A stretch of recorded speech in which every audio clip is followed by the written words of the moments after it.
കുറിച്ച് ആമേൻ പ്രത്യാശയോട് കാത്തിരിക്കുന്നവരാണല്ലോ. ഈ ദിവസങ്ങളൊക്കെ 21 ദിവസക്കാലം നമ്മൾ ആമേൻ തിരുസന്നിധിയിൽ പഠിച്ചതാണല്ലോ. ആമേൻ അലിയ ആമേൻ വിഷയവും തന്നെയാണല്ലോ ആമേൻ ക്രിസ്തുവിന്റെ പുനരാഗമനത്തെ കുറിച്ച്. അതുകൊണ്ട് കർത്താവ് താമസമിന വരുന്നു. ആ പ്രത്യാശയോടുകൂടെ ഇന്ന് രാത്രി ദൈവത്തെ ആരാധിക്കാൻ നമുക്ക് ഒരുങ്ങാം. ദൈവം നമ്മളെ സഹായിക്കട്ടെ.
സ്തോത്രം ചെയ്യാം.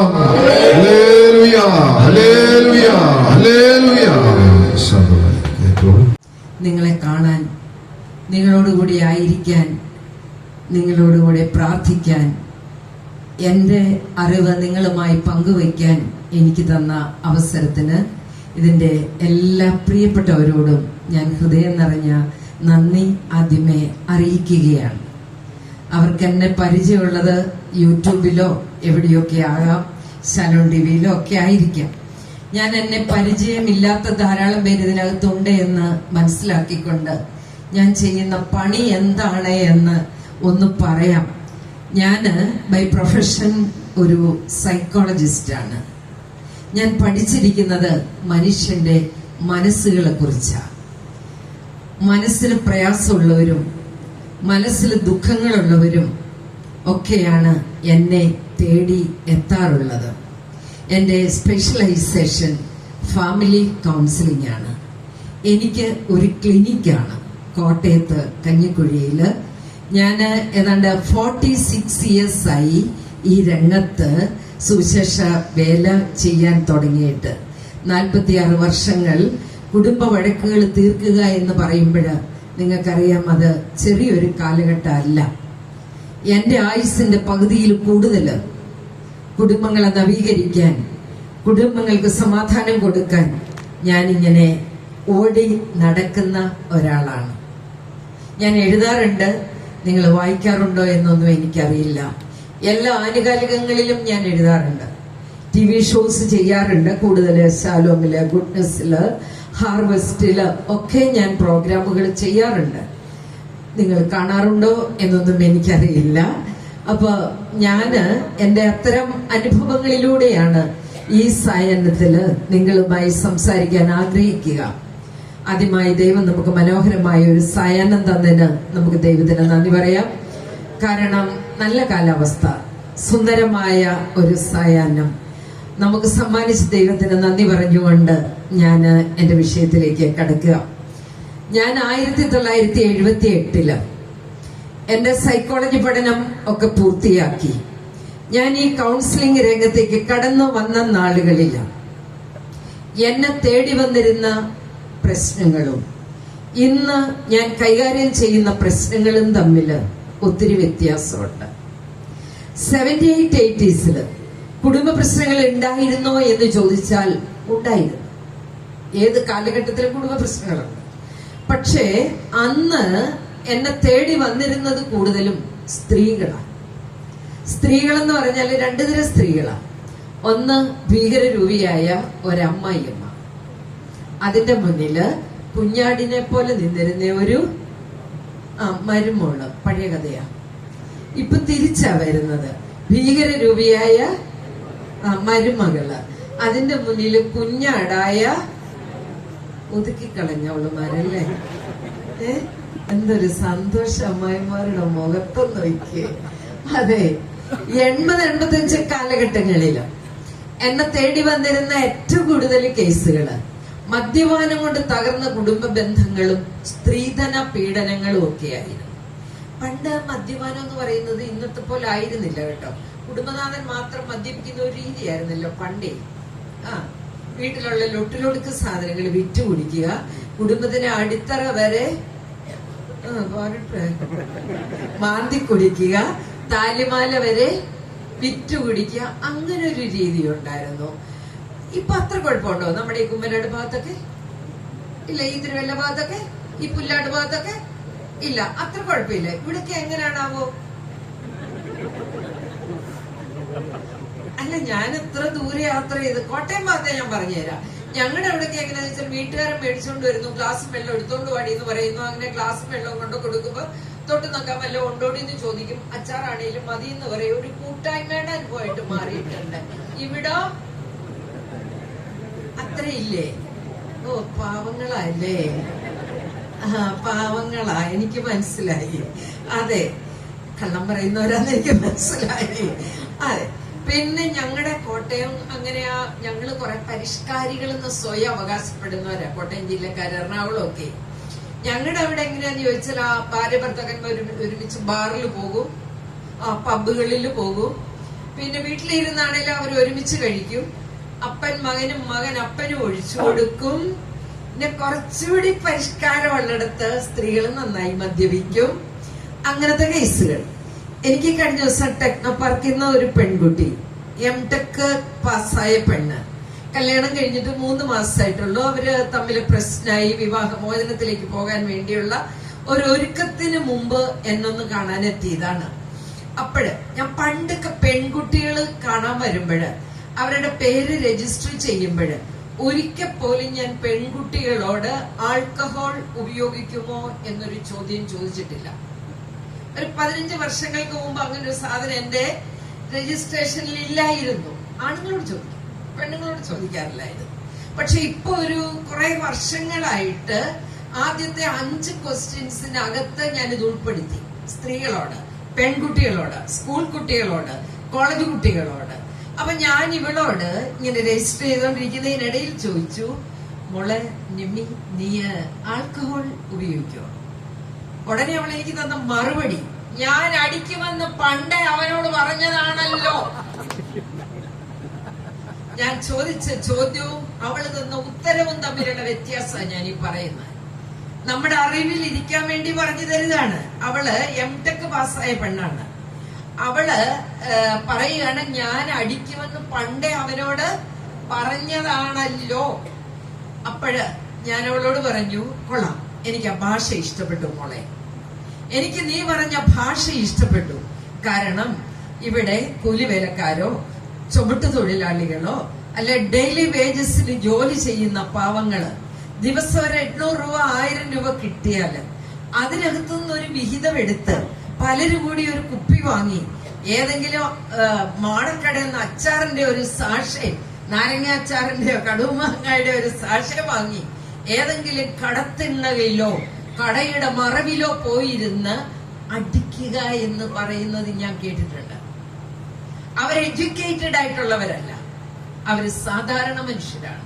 പക്ഷെ നിന്നെ പോലെ വിദ്യാസമ്പന്നയും ഏതാണ്ട് ഒരു വലിയ കമ്പനിയുടെ HR മാനേജരായി ഇരിക്കുന്നവളുമായ നിന്നിൽ നിന്ന് ഞാൻ പ്രതീക്ഷിക്കുന്ന ഭാഷ ഇതല്ല. ഞാൻ പറയുന്നത് മനസ്സിലാവുക. കുട്ടികൾ വരുന്നു, പെൺകുട്ടികൾ പല സ്ഥലങ്ങളിലും നല്ല പൊസിഷനിൽ നല്ല സാലറി വാങ്ങിക്കുന്ന പെൺകുട്ടികള് എന്നോട് പറയുന്നത് 2 സ്മോൾ അടിക്കാതെ വൈകിട്ട് ഉറങ്ങാൻ പറ്റുന്നില്ല. സ്ട്രെസ്, ജോലിയുടെ സ്ട്രെസ് റിലീസ് ചെയ്യാൻ കള്ളടിക്കുന്ന പെൺകുട്ടികൾ. കഴിഞ്ഞ അക്കാഡമിക് ഇയറില് 3-4 സ്കൂളുകളിലെ പെൺകുട്ടികൾ കുടിച്ച് കൂത്താടിയ കേസ് ഞാൻ ചെയ്തു. സിഗരറ്റ് വലിക്കുന്ന പെൺകുട്ടികൾ.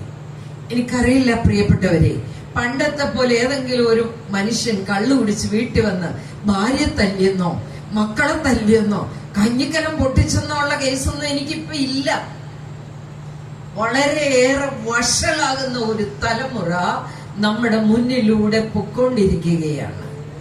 അതേപോലെ തന്നെ ആ ഒരു കാലഘട്ടങ്ങളിൽ 80-85 കാലഘട്ടങ്ങളില് സ്ത്രീധന പീഡന കേസുകൾ എന്നെ തേടി വന്നിട്ടുണ്ട്. പണ്ട് സ്ത്രീധന പീഡനം എന്നും പറഞ്ഞ് എന്നെ കാണാൻ വന്നതൊക്കെ പാവപ്പെട്ട പെൺകുട്ടികളാണ്. ഒരു 5000 രൂപയ്ക്ക് വേണ്ടി അല്ലെ 5-10 പവന് വേണ്ടിയൊക്കെ ഉള്ള കേസുകൾ. പക്ഷെ ഇപ്പൊ എനിക്ക് ഈ ദാരിദ്ര്യം പിടിച്ച ഒരു കേസ് പോലും ഇല്ല. എല്ലാം തന്നെ കോടികളുടെയും ലക്ഷങ്ങളുടെയും ഇടപാടുകളാണ്. ആരാ പറഞ്ഞ മനുഷ്യന്റെ പൈസ ഇല്ലെന്ന്? ആരാ പറഞ്ഞ ഇവിടെ പട്ടിണിയാണെന്ന്? എല്ലാം തന്നെ ഇപ്പൊ ഞാൻ ചെയ്യുന്ന ഒരു കേസ് 2.5 കിലോ സ്വർണം, ഏതാണ്ട് 50 ലക്ഷത്തിന്റെ ഡയമണ്ട്, ഒരു BMW കാറ്, അത് 1ാം കാറാണ്. 2ാമത്തെ കാർ എന്ന് പറയുന്ന ഒരു വെന്റയെ കൊടുത്തേക്കുന്നത്. പിന്നെ നെല്ലിയാമ്പതിയിലും 100 ഏക്കർ തോട്ടം. അത്രേ ഉള്ളൂ. എനിക്കിഷ്ടമായി ഇത്തരം കേസൊക്കെ വരുന്നത്. നിങ്ങൾ എന്നെ ചിരിച്ച് അല്ല, അത്തരം കേസ് നമുക്ക് ഫീസ് വാങ്ങിക്കാൻ ബുദ്ധിമുട്ടില്ലല്ലോ. ഞാനും കഷ്ടപ്പെട്ട് പഠിച്ചല്ലേ, ഡൽഹി യൂണിവേഴ്സിറ്റി പോയി കിടന്ന് എത്ര രാത്രി ഉറക്കളച്ച് പഠിച്ചിട്ടാ ഞാൻ നിങ്ങളുടെ മുന്നിൽ നിൽക്കുക. അപ്പൊ നമുക്ക് ഫീസ് വാങ്ങിക്കില്ല. അതെ. അപ്പൊ ഇങ്ങനത്തെ കേസ് വരുമ്പോ നമുക്ക് മനസാക്ഷി കുത്തില്ലാതെ, കുറ്റബോധം ഇല്ലാതെ അത് വാങ്ങിച്ച്, അരി വാങ്ങിച്ചാൽ എന്റെ പിള്ളേർക്ക് വയറിളക്കം വരിക എന്ന ധൈര്യത്തിൽ എനിക്ക് വാങ്ങിക്കാൻ പറ്റുന്ന കേസുകൾ. അപ്പൊ ഞാനൊരു കാര്യം പഠിച്ചു. ഇപ്പോഴ് മനുഷ്യന്റെ പ്രശ്നം ദാരിദ്ര്യമല്ല, പട്ടിണിയല്ല, ഇല്ലായ്മയല്ല, ധാരാളിത്തമാണ്. Not scarcity, abundance. അതിന്റെ പേരിലുള്ള കേസുകൾ. അത് ഈ കേരളം മുഴുവൻ യാത്ര ചെയ്യുമ്പോൾ എനിക്ക് തോന്നാറുണ്ട്, എത്ര മനോഹരമായ വീടുകൾ. എല്ലാ വീടിന്റെയും മുന്നിൽ 1, 2, 3, 4 വണ്ടികൾ, ആൾക്കോര വണ്ടികൾ, എത്ര നല്ല പൂന്തോട്ടങ്ങൾ അല്ലേ. സൗകര്യങ്ങൾ നമുക്ക് കൂടിയല്ലേ ഇതിന്റെ ഉള്ളിൽ സമാധാനം ഉണ്ടാ എന്നുള്ളത് വേറൊരു ചിന്തയാണ്. എന്നാലും കേരളം വളരെ മനോഹരമായിരിക്കുന്നു. ഞാൻ ഈ ലോകം മുഴുവൻ യാത്ര ചെയ്യുന്നയാളാണ്. ഈയിടെ എനിക്ക് ഭോപ്പാലില്, കൽക്കട്ടയില് ഒക്കെ പ്രോഗ്രാം ഉണ്ടായിരുന്നു. അങ്ങനെ അവിടെ ഒക്കെ പോയി ചെയ്യുമ്പോ എനിക്ക് തോന്നാറുണ്ട്, ഞാൻ കൽക്കട്ടയിൽ ഒരു പള്ളിയിൽ ഒരു പ്രോഗ്രാം ചെയ്യുകയാണ്. ആ പള്ളി ഒരു ചെറിയ പള്ളിയാ. അവിടെ 90 വീട്ടുകാരെ തണ്ടേ ഉള്ളൂ. ഞാൻ കഴിഞ്ഞ ഒരു ഈസ്റ്ററിന്റെ ടൈമിലാണ്. അപ്പൊ അവിടുത്തെ ഏറ്റവും വലിയ പണക്കാരന്റെ വണ്ടി സ്വിഫ്റ്റ് ആയിരുന്നു, മാരുതി സ്വിഫ്റ്റ്. അപ്പൊ ഞാൻ വിചാരിച്ചു ഇവിടുത്തെ ഏറ്റവും പാവപ്പെട്ട വണ്ടിയാണത്. അപ്പൊ ഞാൻ മനസ്സിലാക്കിയത്, കേരളീയർ ഇങ്ങനെയുള്ള കാര്യങ്ങളിലൊക്കെ എല്ലാരെയും തോപ്പിച്ചു കളഞ്ഞു. അത് വളരെ മുമ്പിലാണ്. വിദ്യാഭ്യാസത്തിന്റെ കാര്യത്തിൽ നമ്മൾ വളരെ മുന്നിലാണ്. അറിയാമല്ലോ, സാക്ഷര കേരളം എന്നാണ് പറയുന്നത്. 90കളില് പ്രേമവിവാഹങ്ങള്, അവയുടെ പരാജയങ്ങള്, വല്ലപ്പോഴും ചില മിശ്ര വിവാഹങ്ങൾ എന്നെ തേടി വന്നിട്ടുണ്ട്. പണ്ട് പ്രേമം പാപമായിരുന്നല്ലോ, അറിയില്ല അല്ലേ? നിങ്ങൾ ചെറുപ്പക്കാരാണോ എല്ലാരും? ഞാൻ മാത്രമുള്ള പ്രായമുള്ള എന്റെ അല്ലെ? ഞാൻ പറഞ്ഞെന്താന്ന് ചോദിച്ചാല്, എന്റെ ഒക്കെ സമയത്ത് പ്രേമിക്കണേ പാടായിരുന്നു. പ്രേമൊക്കെ തോന്നിയിട്ടുണ്ട്. ഇല്ലെന്ന് പറഞ്ഞ ഇവിടെ നിന്ന് പറഞ്ഞ കള്ളല്ലേ? കള്ളം പറയുന്നത് തെറ്റല്ലേ? അത് പറയുന്നില്ല. തോന്നിയ തന്നെ എന്നാ ചെയ്യാനാ? ഫോണില്ല, കറണ്ടില്ല, പിന്നല്ലേ ബാക്കി. മണ്ണെണ്ണ വിളക്കിന്റെ വെളിച്ചത്തിലാണ് ഗ്രാജുവേഷൻ വരെ ഞാൻ പഠിച്ചത്. അത് കഴിഞ്ഞാണ് ഞങ്ങളുടെ വഴിയെ കറണ്ട് വരുന്നത്. എന്നിട്ട് തന്നെ വോൾട്ടേജ് ഇല്ലായിരുന്നു. പിന്നെ ഞാനൊക്കെ ചെയ്തതെന്നു വെച്ചാൽ, ആരും കാണാതെ ഒരു പ്രണയലേഖനം എഴുതി ഉണ്ടാക്കി ഉദ്ദേശിക്കുന്ന ആൾക്ക് കൊടുക്കാൻ ഒരാളെ കണ്ടുപിടിച്ച് കൊടുത്തു വിട്ട്, അയാളത് വായിച്ചു പഠിച്ച് മറുപടി എഴുതി വേറൊരാളെ കണ്ടുപിടിച്ച് കൊടുത്തു വിട്ട്, അത് എന്റെ നമ്മുടെ കിട്ടി വന്നപ്പോഴത്തേക്ക് കല്യാണം കഴിഞ്ഞല്ലോ. പിന്നെ ഞാൻ 3 ശോകഗാനം പാടി പരിപാടി ക്ലോസ് ചെയ്തു. മനസ്സ് വന്യ മാണിക്ക് വേണ്ടിയൊക്കെ എനിക്ക് അറിയാവുന്ന പോലെ പാടി അതങ്ങ് ക്ലോസ് ചെയ്തു. പിന്നെ 3 പ്രാവശ്യം കണ്ട ഒരുത്തന്റെ കൂട്ടത്തിൽ 51 വർഷമായിട്ട് ഞാൻ ജീവിച്ചുകൊണ്ടിരിക്കുക. എന്നെ സമ്മതിക്കണം. ഞാൻ തന്നെ ഓർക്കാറുണ്ട്, 51 years അല്ലേ? സമ്മതിക്കണ്ടേ? 3 പ്രാവശ്യം കണ്ടുള്ളൂ. 1 പെണ്ണുകാണാൻ വന്ന്, 2 എൻഗേജ്മെന്റിന്, 3 കല്യാണത്തിന്. സത്യം. അപ്പൊ നിങ്ങൾ ചോദിക്കും ഡ്രസ്സ് എടുക്കാൻ പോയില്ലെന്നോ? അത് വീട്ടിൽ നിന്ന് ആന്റിമാരാ പോയത്. അവരോട് താരി മേടിച്ചോളൂ, ഇതാ മന്ത്രം കൂടി ഇനിയും കൊടുത്തോളാൻ പറഞ്ഞു. അതെനിക്കൊരു പരീക്ഷ ഉണ്ടായിരുന്നു, കാരണം എന്നെ കൊണ്ടുപോയില്ല. പിന്നെ ഒരു തട്ടാൻ വന്ന് ഞങ്ങളുടെ തിണ്ണയിലിരുന്ന ഇതെല്ലാം പണിത് തന്നു. അത്രേ ഉള്ളു. സേവ് ദ ഡേറ്റ് ഇല്ലായിരുന്നു, ഫോട്ടോഷൂട്ട് ഇല്ലായിരുന്നു. പിന്നെ കല്യാണം കഴിഞ്ഞ് ഞങ്ങളൊരു സ്റ്റുഡിയോക്ക് ഒരു ഫോട്ടോ എടുത്തത് ഞങ്ങളുടെ വിദ്യ വെച്ചിട്ടുണ്ട്. ഇങ്ങനെ ഇരിക്കുന്നത് അതിപ്പോഴും ഉണ്ട്. ഇങ്ങനെ ഇരിക്കുന്ന ഒരു ഫോട്ടോ. ഇതാണ് നമ്മുടെ വിവാഹ ജീവിതത്തിന്റെ തുടക്കം. ഇപ്പൊ ലക്ഷങ്ങളും കോടികളും ചെലവ് ചെയ്യുന്നു മനുഷ്യൻ. ശരിയാണോ? ശരിയല്ലേ? അതെ. എന്നിട്ട് സമാധാനം ഉണ്ടോ? കേരളത്തിലെ കോടതികളിൽ കെട്ടിക്കിടക്കുകയാണ് വിവാഹമോചനത്തിന്റെ കേസുകൾ. അതെ, ഇത്രയും വലിയ സംഭവം നടത്തിയിട്ട് ജീവിക്കാൻ അറിയാൻ മേലാത്ത കുറെ മനുഷ്യന്മാരെ ഞാൻ കണ്ടുകൊണ്ടിരിക്കുകയാണ്. പിന്നെ ഇപ്പൊ നിങ്ങൾക്കറിയാം, ക്രിമിനലിസം ഇവിടെ കൂടുന്നു. ക്രിമിനലിസം എന്ന് പറഞ്ഞാല് കുറ്റകൃത്യങ്ങൾ ഭയാനകമായി പെരുകുന്നു. കൊല്ലാൻ മടിയില്ല, ചാവാൻ മടിയില്ല, രണ്ടും ഒരുപോലെയാ. കൂടെ കിടക്കുന്ന ഭർത്താവിനെ കൊട്ടേഷൻ കൊടുത്ത് കൊല്ലാൻ ഭാര്യയ്ക്ക് മടിയില്ല. അറിയില്ല നാളെ അവൾ കൊടുത്തിട്ടുണ്ടോ, അവൾ കൊടുത്തിട്ടുണ്ടോ. ഈ ഒരു ലെവലിലാണ്. ഭാര്യ കൊല്ലാൻ മടിയില്ല, ഭർത്താവിനെ കൊല്ലാൻ മടിയില്ല. എന്താ പറയാ, കള്ളു കുടിക്കാൻ പൈസ കൊടുത്തില്ലെങ്കിൽ അമ്മയെ കൊല്ലും, അപ്പനെ കൊല്ലും.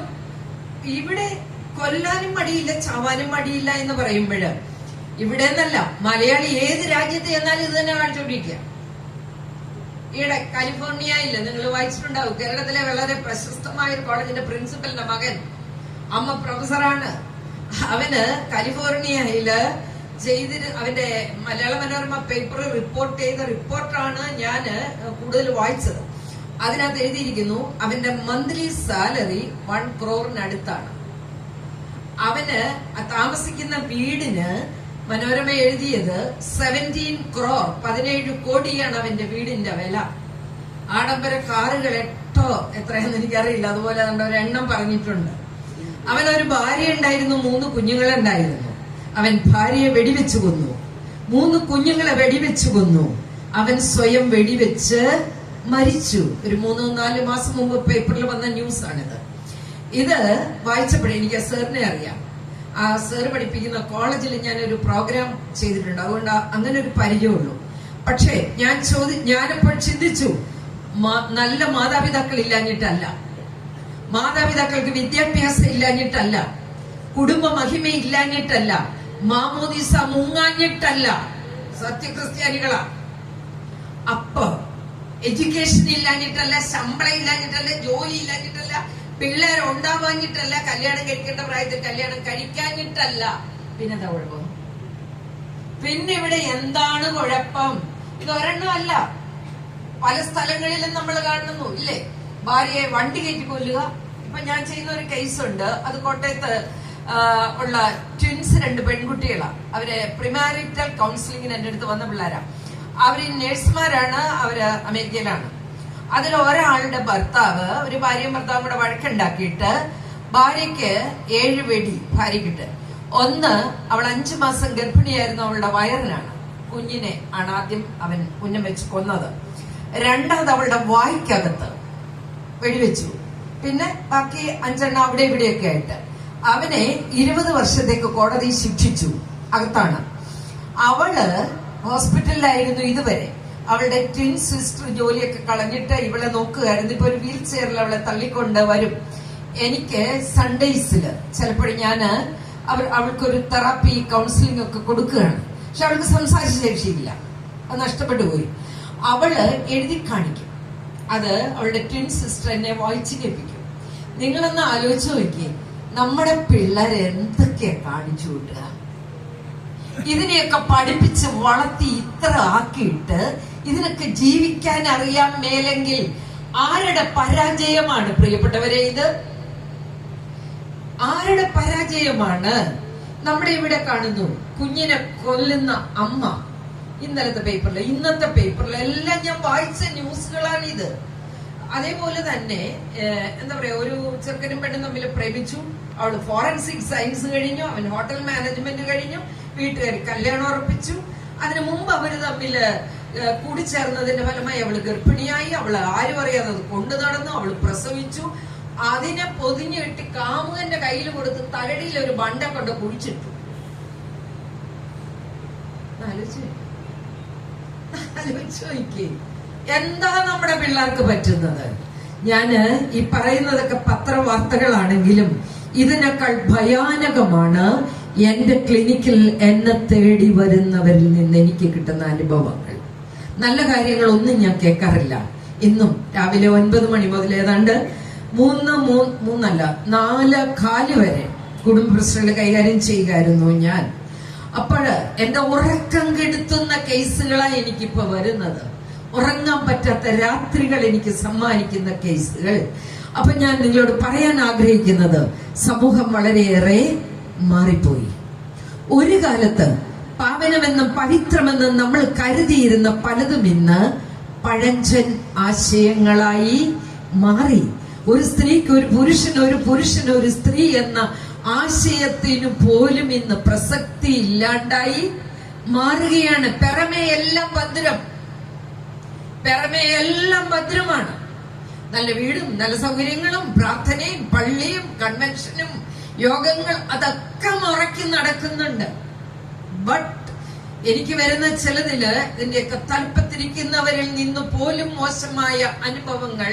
ഇന്നലെ വന്നതുപോലെ ഒരു കേസ്, ഒരു ആത്മീയ ഒരു നേതാവാണ്, ഏത് സഭയാണെന്നൊന്നും ഞാൻ പറയുന്നില്ല. ഭാര്യ കൊച്ചുമുടാണ് എന്റെ അടുത്ത് വന്നത്. 1 അല്ല 2 അല്ല 3 അല്ല 7 സ്ത്രീകളുമായിട്ടുള്ള ബന്ധങ്ങളാണ് അവള് തെളിവ് സഹിതം കൊണ്ടുവന്നിരിക്കുന്നത്. അവള് പറയുന്നു, സഭയെ ഓർത്ത്, വിശ്വാസത്തെ ഓർത്ത്, മറച്ചു വെക്കാൻ ഞാൻ ശ്രമിക്കുന്നു. ബട്ട് അവൾ ആത്മഹത്യക്ക് ശ്രമിച്ചു, അത് പരാജയപ്പെട്ടിട്ട് വന്നതാണ്.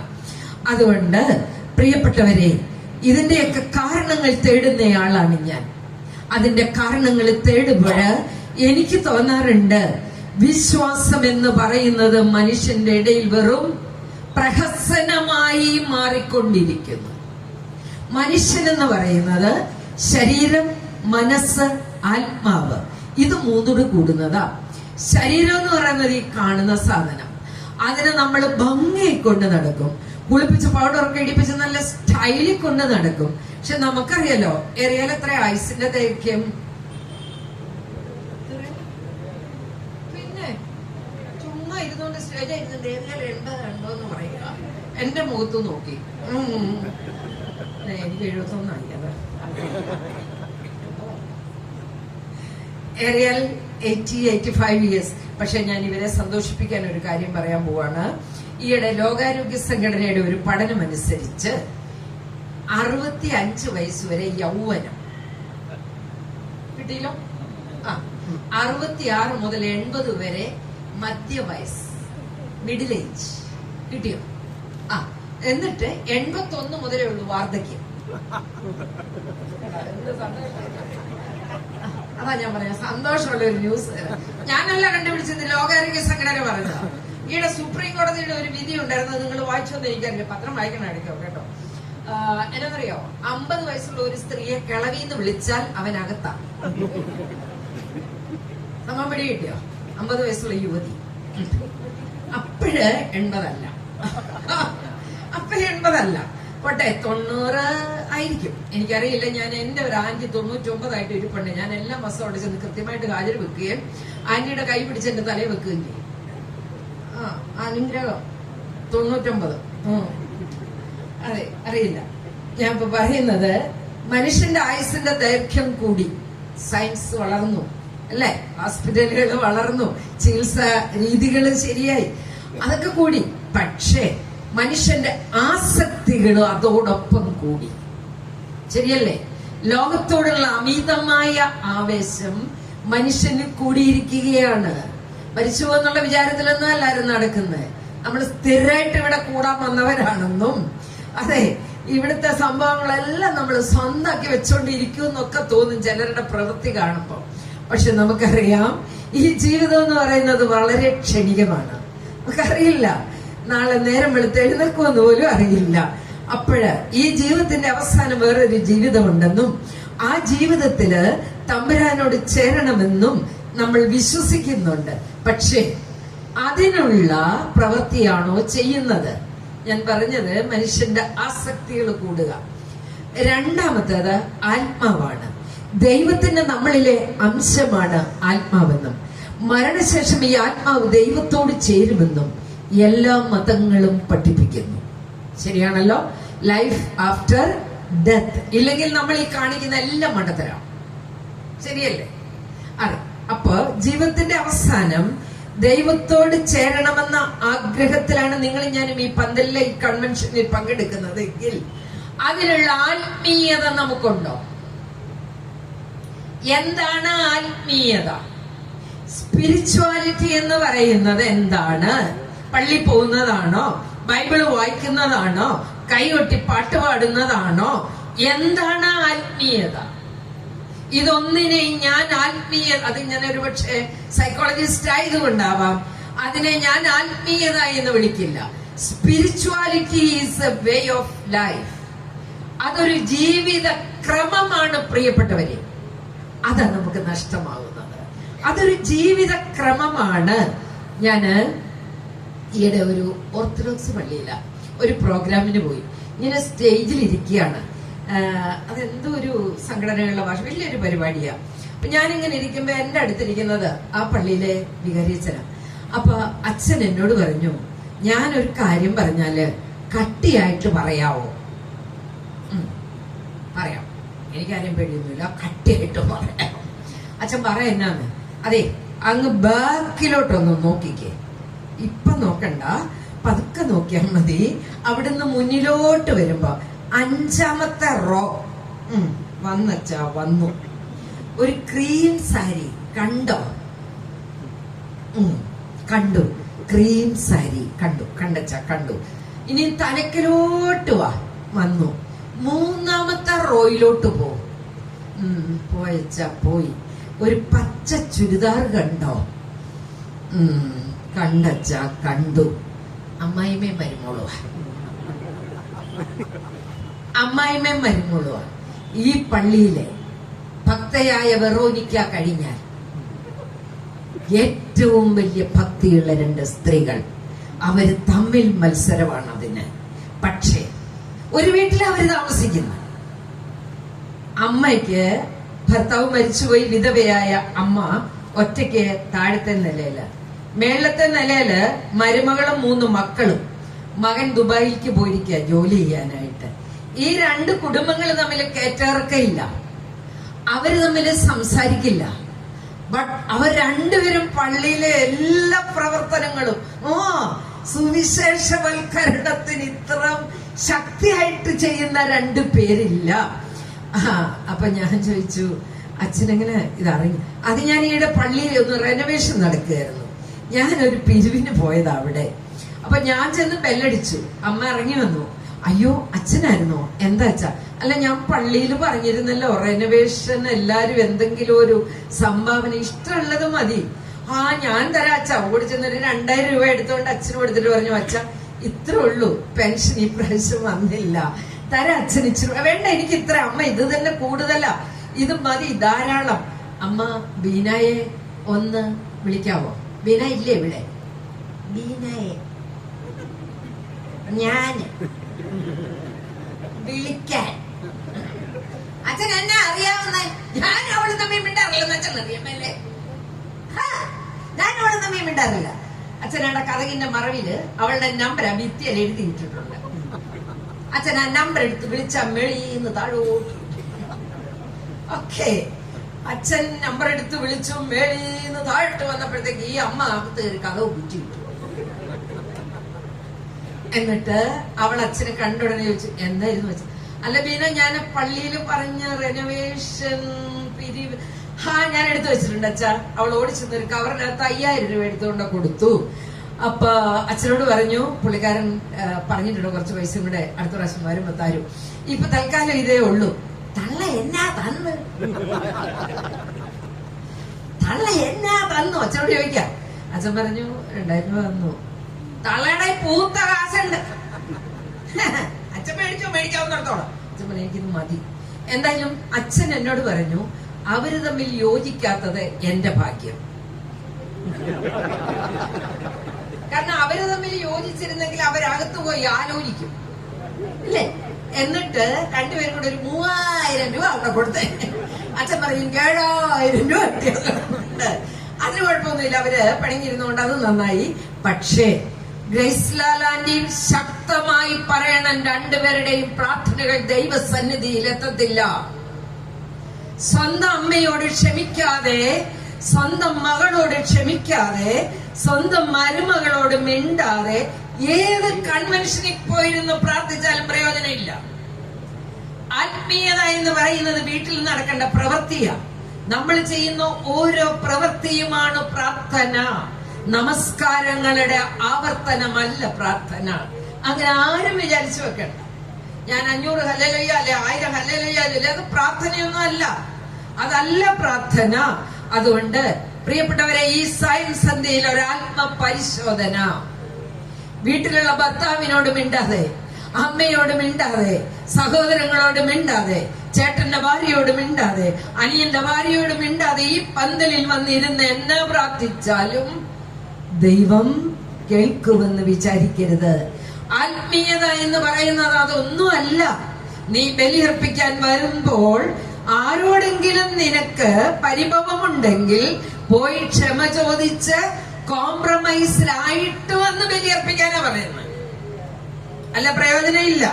അതുകൊണ്ട് പ്രിയപ്പെട്ടവരെ, ആത്മീയത എന്ന് പറയുന്നത് ജീവിതക്രമമാണത്. പണ്ടത്തെ നമ്മുടെ പ്രിയപ്പെട്ടവർക്ക് ഉണ്ടായിരുന്നു, പണ്ടത്തെ നമ്മുടെ കുടുംബങ്ങൾക്ക് ഉണ്ടായിരുന്നു. നമുക്കാണ് ഇതൊക്കെ നഷ്ടപ്പെട്ടു പോയത്. മൂന്നാമത്തത് മനസ്സാണ്. ഞാൻ ഈയിടെ ഒരു ജേർണലിൽ വായിച്ചു, ഇന്ത്യയിലെ മാനസിക രോഗികളുടെ എണ്ണം ഭയാനകമായി കൂടുന്നു. അവരുടെ കണക്കനുസരിച്ച് ഇന്ത്യയിലെ മാനസിക രോഗ ചികിത്സയ്ക്ക് വിറ്റുതീരുന്ന മരുന്നിന്റെ 30% വിഴുങ്ങുന്നത് മലയാളിയാണ്. മലയാളിക്ക് കിറുക്ക് കൂടുന്നെന്നാണ് അവരുടെ കണക്ക്. അവർ വേറൊരു കണക്ക് അതിനകത്ത് പറയുന്നുണ്ട്, കേരളത്തിൽ 5 വീട്ടിലൊരാൾക്ക് വട്ടുണ്ടെന്ന്. അപ്പൊ ഇവിടെ എത്ര പേരുണ്ടെന്നോ അതിന് 5 കൊണ്ട് ഡിവൈഡ് ചെയ്താൽ അത്രയും വട്ടന്മാരെ ഇതിനകത്ത് വരും. അല്ല, നമുക്ക് ശകലം കുഴപ്പമില്ലേ? ഇല്ലേ? ചിലപ്പോ നമുക്ക് തന്നെ നമ്മുടെ സ്വഭാവം പിടിക്കാൻ വരികയല്ലേ. പിന്നെ പിള്ളേരോട് പറയല്ലേ, എനിക്ക് നല്ല കിറുക്ക് പിടിച്ചിരിക്കാൻ പോകുന്നവരോടാ. കെട്ടിയവരോട് പറയാറില്ലേ, എനിക്ക് കിറുക്ക് മൂന്ന് എനിക്ക് നിങ്ങൾ എന്നോട് പോലും പറഞ്ഞേക്കരുത്.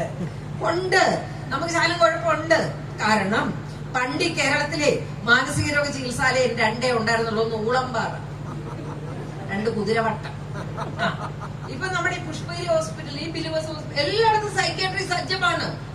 പുഷ്പഗിരിയിലൊക്കെ വളരെ പ്രശസ്തരായ, ലോക പ്രശസ്തരായ എന്ന് പറഞ്ഞാല് സൈക്യാട്രിസ്റ്റുകളുടെ നേതാവാണ് ഡോക്ടർ കള്ളിവയൽ റോയി. എന്റെ സുഹൃത്താണ്, പുള്ളി ഇവിടുത്തെ ഹെഡ്. അപ്പൊ എനിക്കറിയാം, ഞാൻ ഇങ്ങോട്ട് റെഫർ ചെയ്യും, അവർ അങ്ങോട്ട് റെഫർ ചെയ്യും.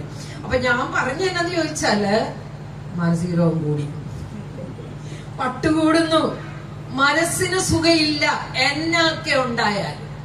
ശരിയാണോ? ശരിയല്ലേ? എന്നോട് ഇന്ന് ഒരാൾ പറഞ്ഞ രാവിലെ, നെഞ്ചത്തൊരു കല്ലെടുത്ത് വെച്ചിരിക്കുക, കരിങ്കല്ല്. ഞാൻ പറഞ്ഞു, എന്നാ പിന്നെ അടുത്ത് ആട്ടോ ചപ്പൻ അങ്ങനെ നടക്കുന്നത്, അത് കള ഇല്ല മാഡം, അത് കളയാൻ പറ്റുന്നില്ല, മാറ്റാൻ പറ്റുന്നില്ലെന്നാ പറഞ്ഞത്. അതായത് മനസ്സമാധാനം ഇല്ല. പിടികിട്ടിയോ? അതുകൊണ്ട് ഒന്നാമത്തെ ഭാഗം ഞാൻ പറയുന്നത്, ആത്മീയതയ്ക്ക് ഒരു ഉത്തരം എന്നാന്നറിയോ? ശരീരവും മനസ്സും ആത്മാവും ബാലൻസ്ഡ് ആക്കുക. സിമ്പിളാ ഞാൻ പറഞ്ഞു തരുന്നത്. നമുക്കിപ്പോ ഒരു പരീക്ഷയ്ക്ക് 6 വിഷയം പഠിക്കാനുള്ളത് വിചാരിക്കുക. 5 വിഷയത്തിന് 100-ൽ 100, ഒരു വിഷയത്തിന് 0. നമ്മൾ ജയിക്കുമോ? നമ്മൾ ജയിക്കില്ലാണ്ടിൽ 6 വിഷയത്തിന് ജസ്റ്റ് പാസ് കിട്ടിയാലോ ജയിക്കും. അപ്പൊ നമ്മളിൽ പലരും ഏത് കൂട്ടത്തില ആലോചിച്ചു? ചില വിഷയത്തിന് നമുക്ക് 100-ൽ 100 ഉണ്ടല്ലേ? കണക്കിനാണോ കുറവ്? ആലോചിച്ചേ, ഏത് വിഷയത്തിനാ? എനിക്ക് കണക്കിന് കുറവായിരുന്നു, അതുകൊണ്ടാണല്ലോ സൈക്കോളജി എടുത്ത്. അതായത് ഞാനൊരു ഉദാഹരണം പറയാം. ഈയിടെ ഒരു ഭാര്യയും ഭർത്താവും, അവര് പ്രായമുള്ള പാർട്ടികളാ, അവര് തമ്മിൽ എന്നും അടിയാണ്. അപ്പൊ ഇപ്പൊ ഒരു ഗ്രേറ്റ് ഡിവോഴ്സ് നിങ്ങൾ കേട്ടിട്ടുണ്ടോ എന്ന് എനിക്കറിയില്ല. പുതിയൊരു ഡിവോഴ്സ് ആണ് ഗ്രേറ്റ് ഡിവോഴ്സ്. കേട്ടിട്ടുണ്ടോ? പ്രായമായവർക്കിടയിലുള്ള ഡിവോഴ്സിനെ അങ്ങനെ വിളിക്കുക. അതായത് മക്കളുടെ കല്യാണം എല്ലാം കഴിഞ്ഞ് ഇനിയിപ്പോ നമ്മൾ തമ്മിൽ എന്തിനാ ഒരുമിച്ച് പോകുന്നു, നമുക്ക് വേറെ വിടാം. അതാണ് ഗ്രേറ്റ് ഡിവോഴ്സ്. അപ്പൊ ഇങ്ങനെ ഒരു പാർട്ടികളാണ്. 2 പേരും ഇവിടെ വന്നു, കാര്യങ്ങൾ ഇങ്ങനെ പറഞ്ഞുകൊണ്ടിരിക്കുകയാണ്. പറഞ്ഞു, അതിനിടയിൽ ചേട്ടനോട് പറഞ്ഞു, ഇവക്ക് എന്നാത്തിന്റെ കേടാന്നാ ഈ പറയുന്നേ? 1 തരം വീട് 1,18,00,000 രൂപ മുടക്കി ഞാൻ ഉണ്ടാക്കിയത്. എവിടെ തന്നേ? ഞാൻ ഉണ്ടാക്കിയത്. മാർഗനറിയാമോ? എല്ലാ സൗകര്യങ്ങളും ഉണ്ടാ വീട്ടിൽ, എല്ലാം മുറി AC, എല്ലാം എല്ലാം ഫുള്ള് ഗ്രാനൈറ്റ്, ഒരു കുഴപ്പമില്ല. എല്ലാം ഞാൻ നല്ല ഭംഗിയായിട്ട് ചെയ്തു വെച്ചിരിക്കുന്ന. മക്കളൊക്കെ നല്ല നിലയിൽ പഠിക്കുന്നു. പിന്നെ ഇവൾ എന്നോട് 1 കിലോ പഞ്ചസാര പറഞ്ഞാൽ 5 കിലോയിൽ കുറഞ്ഞ് ഇതുവരെ ഞാൻ വാങ്ങിച്ചിട്ടില്ല. എന്റെ സ്റ്റാറ്റസ് മനസ്സിലായോ? ഈയിടെ ഞാൻ പുറത്തു പോയപ്പോൾ അവള് പറഞ്ഞു, മീനൊന്നും ഇല്ലെന്ന്. ഇപ്പോഴത്തെ മീൻകടകളെല്ലാം ഹൈടെക് മീൻകടകളാണ്. ഞാൻ ചെന്നപ്പോ വറക്കാന്, കറി വെക്കാനും, മപ്പാസ് വെക്കാൻ, പീര വെക്കാൻ, അച്ചാറിടാൻ കൊള്ളാവുന്ന 5 സൈസ് മീൻ വെട്ടി പീസാക്കി കൊണ്ട് ഇട്ടുകൊടുത്തു ഞാൻ. അതാണ് ഞാൻ. മാഡത്തിന് മനസ്സിലാവുന്നുണ്ടല്ലോ? മനസ്സിലാവുന്നു. ഈട് ഞാൻ പുറത്തു പോയപ്പോൾ പറഞ്ഞു, അവിടെ പാവാടയില്ല, അടിപ്പാവാടയില്ല പോയത്. മേടിക്കാം മേടിക്കാം. കയറി ഞാൻ ആ ചെറുക്കനോ, ഒരു പാവാട മേടിക്കാൻ പറ്റുമോ എനിക്ക്?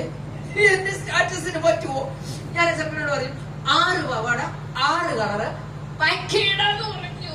കൊണ്ട് ഇട്ടുകൊടുത്തു ഞാൻ. ഇടറീന്ന് പറഞ്ഞു ഞാൻ. അതാണ് ഞാൻ. ഗ്രേസ് ലാലിന് എന്നെ മനസ്സിലായോ? ഞാൻ പറഞ്ഞു, മനസ്സിലായി. ഇതുപോലൊരു കെട്ടിയവനെ കിട്ടിയിരുന്നെങ്കിൽ. ശരിക്കും എനിക്ക് കൊതി വന്നു. കാരണം ഞാനുണ്ടല്ലോ, ചിലപ്പോ 2 കിലോ പഞ്ചസാര പറഞ്ഞു വിട്ട മനുഷ്യന് 1 കിലോ കൊണ്ടുവരത്തോളൂ. അപ്പൊ എന്നോട് പറയുന്നു, അധികം മധുരം കഴിക്കണ്ട, അഴിക്കാന്ന്. ഞാന് പാവാട എന്നും പറഞ്ഞാൽ ഒരിക്കലും മേടിക്കാൻ എനിക്ക് തോന്നുന്നില്ല. മീന് 1 കിലോ പറഞ്ഞാൽ 1/2 കിലോ പോരെന്ന് ചോദിക്കുന്ന പാർട്ടി. അപ്പൊ ഇതുപോലൊരു കെട്ടിയോനെ കിട്ടിയിരുന്നെങ്കിൽ ഞാനും കൊതിച്ചു പോയി. പക്ഷെ നമുക്ക് പറയാൻ പറ്റുമോ വല്ലനെ കെട്ടിയോനെ? വല്ലനെ കെട്ടിയോനെ ആഗ്രഹിക്കാൻ പറ്റുമോ? നമുക്ക് പറയാൻ പറ്റിയല്ലോ. ഞാനൊന്നും വേണ്ടിയില്ല, മനസ്സിലിങ്ങനൊക്കെ ഓർത്ത് അങ്ങനെ ഇരുന്നു. അപ്പൊ ഈ സ്ത്രീയോട് ഞാൻ പറഞ്ഞു, എന്നാ നല്ല മനുഷ്യൻ, നിങ്ങളുടെ കുടുംബത്തെ ഇത്ര ഭംഗിയായിട്ട് നോക്കുന്ന മനുഷ്യൻ, ഇയാൾക്ക് എന്താ ഒരു കുഴപ്പം? ഇയാള് പറഞ്ഞ എല്ലാം സത്യം. മീനിന് മീന്, പാവടയ്ക്ക് പാവട, പഞ്ചാരയ്ക്ക് പഞ്ചാര, എല്ലാം ഉണ്ട്. പക്ഷേ ഒരു കുഴപ്പമുണ്ട് ഇയാൾക്ക്. അപ്പൊ ഈ ചേട്ടനോട് പറഞ്ഞു, കൊച്ചെ കുഴപ്പമൊന്നും അല്ല, ഞാൻ എല്ലാ ദിവസവും വൈകിട്ട് ഇത്തിരി കുടിക്കും. അതിനാ ഇവള് കിടന്ന് ചാടുന്നത്. അപ്പൊ ഞാൻ പറഞ്ഞു, ഇതുപോലെ വീട് നോക്കുന്ന മനുഷ്യൻ വൈകിട്ട് ഒരു ശകലം കുടിക്കുന്നതിന് ചേച്ചി നിങ്ങൾ ബഹളം ഉണ്ടാക്കേണ്ട കാര്യമുണ്ടോ? വീട്ടിൽ ഇരുന്നല്ലേ, ഷാപ്പിൽ പോകുന്നില്ലല്ലോ, ബാറിൽ പോകുന്നില്ലല്ലോ, പാവ ഒരു ബോട്ടിൽ വാങ്ങിച്ചു വെച്ചിട്ട് അതിന് വല്ല കുറ്റം പറയാം? നിങ്ങളുടെ പക്ഷാണെ പറ. എന്തായാലും കൊള്ളാം. ഞാൻ ചോദിച്ചു, അതിന് എന്താ കുഴപ്പമെന്ന് ചോദിച്ചിട്ട് ഇവരെന്നോട് പറയാ, കള്ളു കുടിക്കുന്ന നല്ല കുഴപ്പം. പിന്നെ എന്നാ കുഴപ്പം? അയാള് കിടന്നുമുള്ളുവെന്ന്. അതാ കുഴപ്പം. അപ്പൊ എനിക്ക് തോന്നി അതിന് കുഴപ്പം. അപ്പൊ ഞാൻ ചോദിച്ചു, എല്ലാ ദിവസവും ഉണ്ടോ? എല്ലാ ദിവസവും ഉണ്ട്. 2 മെത്ത കത്തിച്ചു, 4 തലയണ കത്തിച്ചു, 3 ബെഡ്ഷീറ്റ് കത്തിച്ചു. ഈ ചേച്ചി എന്നോട് പറയാ, ഇതെന്റെ അവസാനത്തെ ശ്രമം. ഇനി ഇയാൾ കിടന്നു മുള്ളിയാൽ ഇയാളെ സഹിതം ഞാൻ കത്തിച്ചു. ഗ്രേസ് ലാലിന് എന്തേലും ചെയ്തു തരാൻ പറ്റും? ഞാൻ പറഞ്ഞ തൽക്കാലം ഡയപ്പർ വാങ്ങിച്ചു തരാം. അത് എന്നെ കൊണ്ട് പറ്റും. വലിയ ഡയപ്പർ കിട്ടിയോ അത് വാങ്ങിത്തരാം. അപ്പൊ പുള്ളിക്കാരി എന്നോട് പറഞ്ഞു, ഗ്രേസ് ലാൽ തമാശയായിട്ട് എടുക്കാതെ. ഞാൻ പറഞ്ഞു, ഇതൊക്കെ പല കുടുംബങ്ങൾ, ഒന്നല്ല കേട്ടോ, എത്ര കുടുംബങ്ങളിലെ വേണേ ഞാൻ പറയാം. പറയുന്ന മനസ്സിലാവുന്നുണ്ട്. എല്ലാം കൊടുത്തിട്ടുണ്ടെന്നാ പറയുന്നത്. വീട് കൊടുത്തു, പഞ്ചാര കൊടുത്തു, മീൻ കൊടുത്തു, പാവാട കൊടുത്തു, എന്നിട്ട് കിടന്നു. ഇതാണ് കുഴപ്പം. അതായത് അയാൾ 5 വിഷയത്തിന് ജയിച്ചിട്ടുണ്ട്, 100-ൽ 100 ഒരു വിഷയത്തിന് അയാൾ 0. സംഭവം പിടി കിട്ടിയോ? നമ്മുടെ വീട്ടുകാരന് ഫുള്ള് മാർക്ക് കൊടുക്കാവോ? ആലോചിച്ച് ഇന്ന് വീട്ടിൽ ചെല്ലുമ്പോ പറയണം, നിങ്ങൾ ഒരു വിഷയത്തിന് ഇച്ചിരി കുറവാ, ട്യൂഷൻ കൊടുക്കണമെന്ന് ആ പെണ്ണ് പറഞ്ഞാ വിട്ടെന്ന് പറ. അതെ. പിന്നെ ഈയിടെ ഒരു അഡ്വക്കേറ്റ്, അയാള് കുടുംബക്കടയിലെ അഡ്വക്കേറ്റാ, എന്നെ വിളിച്ചു, ഗ്രേസ് ലാലാൻഡി കുറുന്തോട്ടിക്ക് വാദം. അതെവിടെ നിൽക്കുന്നു കുറുന്തോട്ടി? അത് ഞാൻ തന്നെ കാര്യങ്ങൾ പറഞ്ഞു വന്ന. ഞാൻ ചോദിച്ചത്, എന്താ പോലെ പറയടാ. അത് ചെറുപ്പക്കാരൻ കേട്ടോ. അപ്പൊ എന്നോട് പറഞ്ഞു, ഞാനും ഭാര്യയും തമ്മിൽ സ്ഥിരം പ്രശ്നമാണ്, അടിയാണ്, ഞാൻ ഒത്തിരി കേസുകൾ തീർക്കുന്ന, പക്ഷെ എന്റെ കേസ് എനിക്ക് തീർക്കാൻ പറ്റുന്നില്ല എന്നെല്ലാം പറഞ്ഞു. കാര്യങ്ങൾ പറഞ്ഞു വന്നപ്പോ ഞാൻ പറഞ്ഞു, ഒരു ദിവസം നീങ്ങി വിളിച്ചോണ്ട് വാ. അങ്ങനെ അവനൊരു ഡേറ്റ് ഒക്കെ ഞാൻ കൊടുത്തു. അങ്ങനെ അവനെ ആ ദിവസം വരികയാണ്. വേറെ സ്ഥലത്തു നിന്നാണ് വരുന്നത്, പല സൈഡിൽ നിന്നാണ്. അങ്ങനെ അവൻ വരുന്ന വഴിക്ക് എന്നെ വിളിച്ചിട്ട് പറഞ്ഞു, ഗ്രേസ് ആന്റി ഞാൻ ആ സാധനം കൊണ്ടുവന്നിട്ടുണ്ടായിരുന്നു എന്ന് പറഞ്ഞു. നീ ആ സാധനം ഇനി കൊണ്ടുവരാൻ പറഞ്ഞു. അങ്ങനെ അവൻ ക്ലിനിക്ക് വന്നു. അപ്പൊ ഞാൻ പറഞ്ഞു, എന്നോട് പറഞ്ഞു, ഗ്രേസ് ആന്റി ഇതെന്റെ ഭാര്യയാണ്, പേര് ബ്ലസ്സി, ഹയർ സെക്കൻഡറി സ്കൂൾ അധ്യാപികയാണ്, മാത്സ് ടീച്ചറാണ്, മിടുക്കിയാണ്, അങ്ങനെയാണ്, ഇന്ന സ്കൂളിലാണ് എന്നെല്ലാം പറഞ്ഞ കാര്യങ്ങളെല്ലാം പറഞ്ഞു. എന്നിട്ട് പറഞ്ഞു, ഗ്രേസ് ആന്റി ഇവള് കുറച്ചേരം ഇവിടെ ഇരിക്കുന്നതിന് വിരോധമുണ്ടോ? ഞാനൊരു ക്ലയന്റിനെ കാണാനൊന്ന് പൊക്കോട്ടെ. ഞാൻ പറഞ്ഞു, നീ പൊക്കോ, ഞങ്ങൾ തമ്മിൽ സംസാരിക്കട്ടെ. അങ്ങനെ അവളോട് സംസാരിക്കാൻ തുടങ്ങിയപ്പോ ഞാൻ പറഞ്ഞു, എന്നാ നല്ല ഭംഗിയായി സാരി, ഇതെവിടെ നിന്നാ മേടിച്ചേ? അയ്യോ നല്ല കമ്മല മാല എന്നൊക്കെ പറഞ്ഞ അവളെ ഇങ്ങനെ ഒന്ന് പൊക്കി പിടിച്ചു കൊണ്ടുവന്ന് ഞാൻ ചോദിച്ചു, പ്ലസ് നിങ്ങൾ എവിടാ താമസിക്കുന്നത്? റീസെന്റ് അറിയില്ലേ, ഞങ്ങളുടെ പാല റോഡില്, നമ്മുടെ തൊടുപുഴ പാല അവിടെയാണല്ലേ? നിങ്ങൾ രണ്ടുപേരും പിള്ളേരും? അതെ. ഈ ഷാജിക്ക് അപ്പനും അമ്മയൊക്കെ ഉണ്ടോ? അപ്പൻ 2.5 വയസ്സിൽ മരിച്ചതാ, അമ്മയുണ്ട്, 92 വയസ്സുണ്ട്, ചേട്ടന്റെ കൂടെയാ. ചേട്ടന് 2 പെങ്ങന്മാരുമാ, ഒരു പെങ്ങള് നേഴ്സ്, ഒരു പെങ്ങള് ടീച്ചർ, അവരൊക്കെ വേറെ സ്ഥലങ്ങളിലാ. ചേട്ടനും ചേച്ചിയും 2 പിള്ളേരും അമ്മയുടെ കൂടെയാണ്, അമ്മ അവിടെയാണ്. അപ്പൊ ഞാൻ ചോദിച്ചു, നിങ്ങളുടെ വീട്ടിൽ വരാറുണ്ടോ? അപ്പൊ പറഞ്ഞു, ഇല്ല. അപ്പൊ ഷാജി എന്നോട് പറഞ്ഞിട്ടുണ്ടായിരുന്നു, ഞാൻ ഈയിടെ ഒരു വീട് വെച്ചു, ആ വീട്ടിൽ ഒരു മുറി ഞാൻ എന്റെ അമ്മയ്ക്കായിട്ടാണ് ഉണ്ടാക്കിയത്. അത് ഞാൻ ഗ്രാനൈറ്റ് ഇട്ടില്ല, തറയോടാ ഇട്ടത്. അമ്മയെ കൊണ്ടുവന്ന് എന്റെ കൂടെ നിർത്തണം എന്നുള്ളത് എന്റെ ഒരു ആഗ്രഹം. എന്റെ ഭാര്യ പെണ്ണാണെങ്കിൽ അതിന് സമ്മതിക്കത്തില്ല. ഇപ്പൊ ഗ്രേസാന്റെ എങ്ങനെങ്കിലും ഒന്ന് പരുവത്തിന് പറയണേ, ഇതാണ് പറഞ്ഞ എന്നോട്. അപ്പൊ ഞാൻ അവളോട് ചോദിച്ചു, അമ്മ, അന്നേരം എന്നോട് പറഞ്ഞു, ഗ്രേസാന്റി ഈ ഷാജി ഒരു അമ്മ മോനാ, തള്ളേന്ന് പറഞ്ഞ ചത്ത് കിടക്കുക. അത് കേൾക്കുമ്പോഴാ ഗ്രേസ് ആന്റി എനിക്ക് ചൊറിഞ്ഞിങ്ങനെ കയറുന്ന അത് കേൾക്കുമ്പോഴാ. ഗ്രേസ് ആന്റി ഷാജിക്ക് ഗ്രേസ് ആന്റിയെ വലിയ ബഹുമാനവും സ്നേഹവും ഒക്കെയാ. ഗ്രേസ് ആന്റി കൈ കിട്ടുമ്പോ പരുവം പോലെ പറയണം, തള്ള അവിടെ നിക്കട്ടെ. മനസ്സിലായല്ലോ? ഞാൻ പറയാം, എനിക്കെന്നാ ചെയ്തോ, ഞാൻ പറയാം ബ്ലസ്സി. പക്ഷെ ഞാൻ കുറെ കാര്യങ്ങളൊക്കെ പറയും ബ്ലസ്സി. എന്നാലും നമ്മുടെ ഭർത്താക്കന്മാർക്ക് നമ്മളോട് സ്നേഹം തോന്നണമെങ്കിൽ അവര് സ്നേഹിക്കുന്നവരെയൊക്കെ നമ്മളൊന്ന് സ്നേഹിക്കണം. ഞാൻ പഠിച്ചൊരു സൈക്കോളജി അത്. അതുകൊണ്ട് മോളൊരു കാര്യം ചെയ്യും, ഇന്ന് അങ്ങോട്ട് പോകുമ്പോ, തറവാട് കഴിഞ്ഞല്ലേ നിങ്ങളുടെ വീട്? അതെ, തറവാടാകുമ്പോ ചുമ്മാ പറയണം, ഷായിച്ചായ തറവാട്ടിലൊന്ന് കേറിയാലോ. വെറുതെ ചോദിച്ചാൽ മതി. അവൻ കേറ്റ് കാണേ മോൻ കേറണം. അങ്ങനെ കയറി ചേട്ടത്തിയോട് ഒരു കട്ടൻ കാപ്പിയൊക്കെ മേടിച്ചു കുടിച്ചിട്ട് വെറുതെ അമ്മയോട് ഉറക്കെ ഷാജി കേക്ക ചോദിക്കണം, അമ്മ പോരുന്നോ അമ്മേ?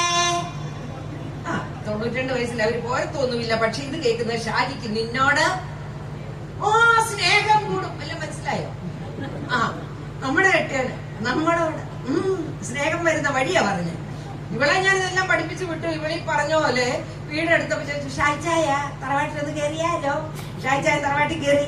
ഇവള് കാപ്പുകൂടി എല്ലാം കഴിഞ്ഞ് അമ്മ പോരുന്നാമേ ഞാൻ പറഞ്ഞ പോലെ തന്നെ ചോദിച്ചു. ഈ തള്ള ചാടിക്കയറി കാറേ. സത്യം പറഞ്ഞാൽ ഞാനത് വിചാരിച്ചത് 92 വയസ്സെന്നൊക്കെ പറയുമ്പോ ഞാൻ ഇല്ലടി കൊച്ചേ നീ പറയുമെന്നോ ഓർത്ത്. ഇവര് ചാടിക്കയറി ഇരുന്നേച്ച് മൂത്ത മകളോട് പറയാം, 2-3 ദിവസത്തേക്കുള്ള ഡ്രസ്സ് എടുത്താ കാറിന്റെ പുറകിലോട്ട് വെച്ചേക്കണി. വിരിഞ്ഞു പോന്നു. എന്നിട്ട് ഈ രാത്രി ഈ പയ്യൻ എന്നെ വിളിച്ച് പറയാം, നന്ദിയുണ്ട്. എങ്ങനെ സാധിച്ചത്? ഗ്രേസേച്ചി 1 മണിക്കൂർ കൊണ്ട് എങ്ങനെ? ഞാൻ പറഞ്ഞേടാ, ചക്ക ഇട്ടപ്പോ മൊയില് വീഴ വന്ന് ചത്തുപോയത് സംഭവിച്ചു പോയതാണ്. ഞാൻ പറയുന്നതിന്റെ യഥാർത്ഥ അർത്ഥം ഇവിടെ ഇരിക്കുന്നവർ ഉൾക്കൊള്ളുന്നുണ്ടോ? കോംപ്രമൈസ് പറയുന്ന മനസ്സിലാവുന്നുണ്ടോ? അതെ, എല്ലാ വിഷയത്തിനും ജയിക്കാതെ ഹല്ലേലൂയ എന്ന് പറഞ്ഞിട്ട് ഒരു പ്രയോജനവും ഇല്ല. അതുകൊണ്ട് പരീക്ഷ എഴുത്, ജയിക്കുമല്ലോ നമുക്കൊന്ന് നോക്കാം. അതുകൊണ്ട് പ്രിയപ്പെട്ടവരെ, കുടുംബം എന്ന് പറയുന്നത് നിങ്ങളോ ഞാനോ ഉണ്ടാക്കി വെച്ച ഒരു സ്ഥാപനമല്ല. പിതാവായ ദൈവം ഈ പ്രപഞ്ച സൃഷ്ടിയോടൊപ്പം തന്നെ കുടുംബവും സ്ഥാപിച്ചതായിട്ട് ഉൽപ്പത്തി പുസ്തകം നമ്മളെ പഠിപ്പിക്കുന്നു. ദൈവം ഈ പ്രപഞ്ചം സൃഷ്ടിച്ചപ്പോൾ പല ഘട്ടങ്ങളായിട്ട് സൃഷ്ടി നിർവഹിച്ചു. ആദ്യത്തെ ഘട്ടത്തിൽ ജീവനില്ലാത്ത ധാതുലവണങ്ങൾക്ക് രൂപം കൊടുത്തു. രണ്ടാമത്തെ ഘട്ടത്തിൽ അവിടുന്ന് വൃക്ഷലതാദികൾക്ക് രൂപം കൊടുക്കുന്നു. മൂന്നാമത്തെ ഘട്ടത്തിൽ പക്ഷി മൃഗാദികൾക്ക് രൂപം കൊടുക്കുന്നു. അവസാനത്തെ ഘട്ടത്തിൽ അവിടുന്ന് മനുഷ്യനെ സൃഷ്ടിക്കുന്നു. സൃഷ്ടവസ്തുവായ മണ്ണെടുത്ത് കുഴച്ച് ഒരു മനുഷ്യരൂപം മെനഞ്ഞുണ്ടാക്കി ദൈവം അതിലേക്ക് തന്റെ ജീവന്റെ അംശം കൊടുത്തു. അതൊരു മനുഷ്യനായി, പുരുഷനായി പർദീസായിലേക്ക് ജീവിക്കാനായിട്ട് വിടുന്ന ദൈവത്തെ നമ്മൾ കാണുകയാണ്. പാരഡൈസ് അല്ലെങ്കിൽ പറുദീസ അതെവിടമായിരുന്നു? സുഖസമൃദ്ധിയുടെ നടുവില്, സമ്പന്നതയുടെ നടുവില്, ഒന്നിന്റെയും കുറവില്ലാത്ത അവസ്ഥയ്ക്കാണ് പാരഡൈസ് എന്ന് പറയുന്നത്. ആ അവസ്ഥയിൽ ആദ്യം മനുഷ്യൻ ജീവിക്കാൻ തുടങ്ങുകയാണ്. അവൻ നോക്കുമ്പോ പക്ഷികൾക്കൊക്കെ കൂട്ടുണ്ട്, മൃഗങ്ങൾക്കൊക്കെ കൂട്ടുണ്ട്, അവന് മാത്രം ഒരു കൂട്ടില്ല. ഒരു കൂട്ടിന് വേണ്ടിയുള്ള അടക്കാനാവാത്ത ആഗ്രഹം അവനെ അങ്ങനെ വേട്ടയാടാൻ തുടങ്ങിയപ്പോഴ് ദൈവം വിചാരിച്ചു ഒരു കൂട്ടുകൊടുത്തു കളയാം. അവനെ വിളിച്ചു, ഉറക്കിക്കിടത്തി, വാരിയെല്ലൂരിയെടുത്തു. ഞങ്ങളെപ്പോലെ ഒരു സാധനത്തിനെ ഉണ്ടാക്കി എന്നാണ് കഥയുടെ പോക്ക്. അല്ല, അവനെപ്പോലെ സാധനം ഉണ്ടാക്കിയാൽ കൂട്ടാകുമായിരുന്നു. പക്ഷേ കുറച്ചുകൂടെ ഭംഗിയുള്ള ഒരു സാധനം ആയിക്കട്ടെ എന്ന് വിചാരിച്ചു. ആണ് നമ്മളെ കണ്ടറിയാമല്ലോ, നമുക്ക് നല്ല ഭംഗിയല്ലേ? അതെ, നല്ല ഭംഗിയാ. അപ്പൊ കുറെ കൂടി മനോഹരിയായി സ്ത്രീയെ സൃഷ്ടിച്ച് അവന് കൊടുത്തിട്ട് പറഞ്ഞു, വർദ്ധിച്ച് ഭൂമി നിറഞ്ഞ് പെരുകോളം പറഞ്ഞു. ഇനി ഞാൻ മണ്ണെടുത്ത് കുഴച്ചാരെയും ഉണ്ടാക്കുന്നില്ല. ഇനി ഞാൻ ആരുടെയും വാരിയെല്ലും ഊരുന്നില്ല. നിങ്ങൾക്ക് ഞാൻ അതിനുള്ള ഉത്തരവാദിത്വം തരുന്നു. ഏത് ഉത്തരവാദിത്വമാണെന്നറിയുവോ? ദൈവത്തെ കൊണ്ട് മാത്രം സാധ്യമായ സൃഷ്ടികർമ്മം എന്ന ഉത്തരവാദിത്വം. ചെറിയ പണിയല്ല, അതൊരു വലിയ ഉത്തരവാദിത്വമാണ്. അപ്പോ ദൈവികമായ സൃഷ്ടികർമ്മം ദൈവം മനുഷ്യന് വിട്ടുകൊടുത്തു. എന്നിട്ട് ഇനി ഞാൻ മണ്ണെടുത്ത് കഴിക്കുന്നില്ല, ഇനി ഞാൻ വാരിയിൽ ഊരത്തില്ല, നിങ്ങൾ ചെയ്തോളാൻ പറഞ്ഞു. അതെ, അന്ന് മുതല് ലോകാന്ത്യത്തോളം മനുഷ്യനെ സൃഷ്ടിക്കാനുള്ള അവകാശം നമ്മുടെ ഷോൾഡറിൽ. അതാണ് വിവാഹത്തിന്റെ ലക്ഷ്യം. വിവാഹത്തിന്റെ ലക്ഷ്യം എന്ന് പറയുന്നത് രണ്ടാണ്. ഒന്ന്, ഭാര്യ ഭർത്താക്കന്മാരുടെ പ്രേമനിർഭരമായ ജീവിതം.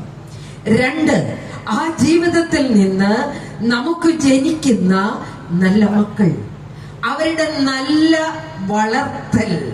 അതാണ് അവരോട് പറഞ്ഞത് ദൈവം. പക്ഷെ നമുക്കറിയാം, ദൈവം നേരിട്ട് സൃഷ്ടിച്ചു പോലും ആ കുടുംബം അസമാധാനത്തിന്റെ കുടുംബമായി, നാശത്തിന്റെ കുടുംബമായി.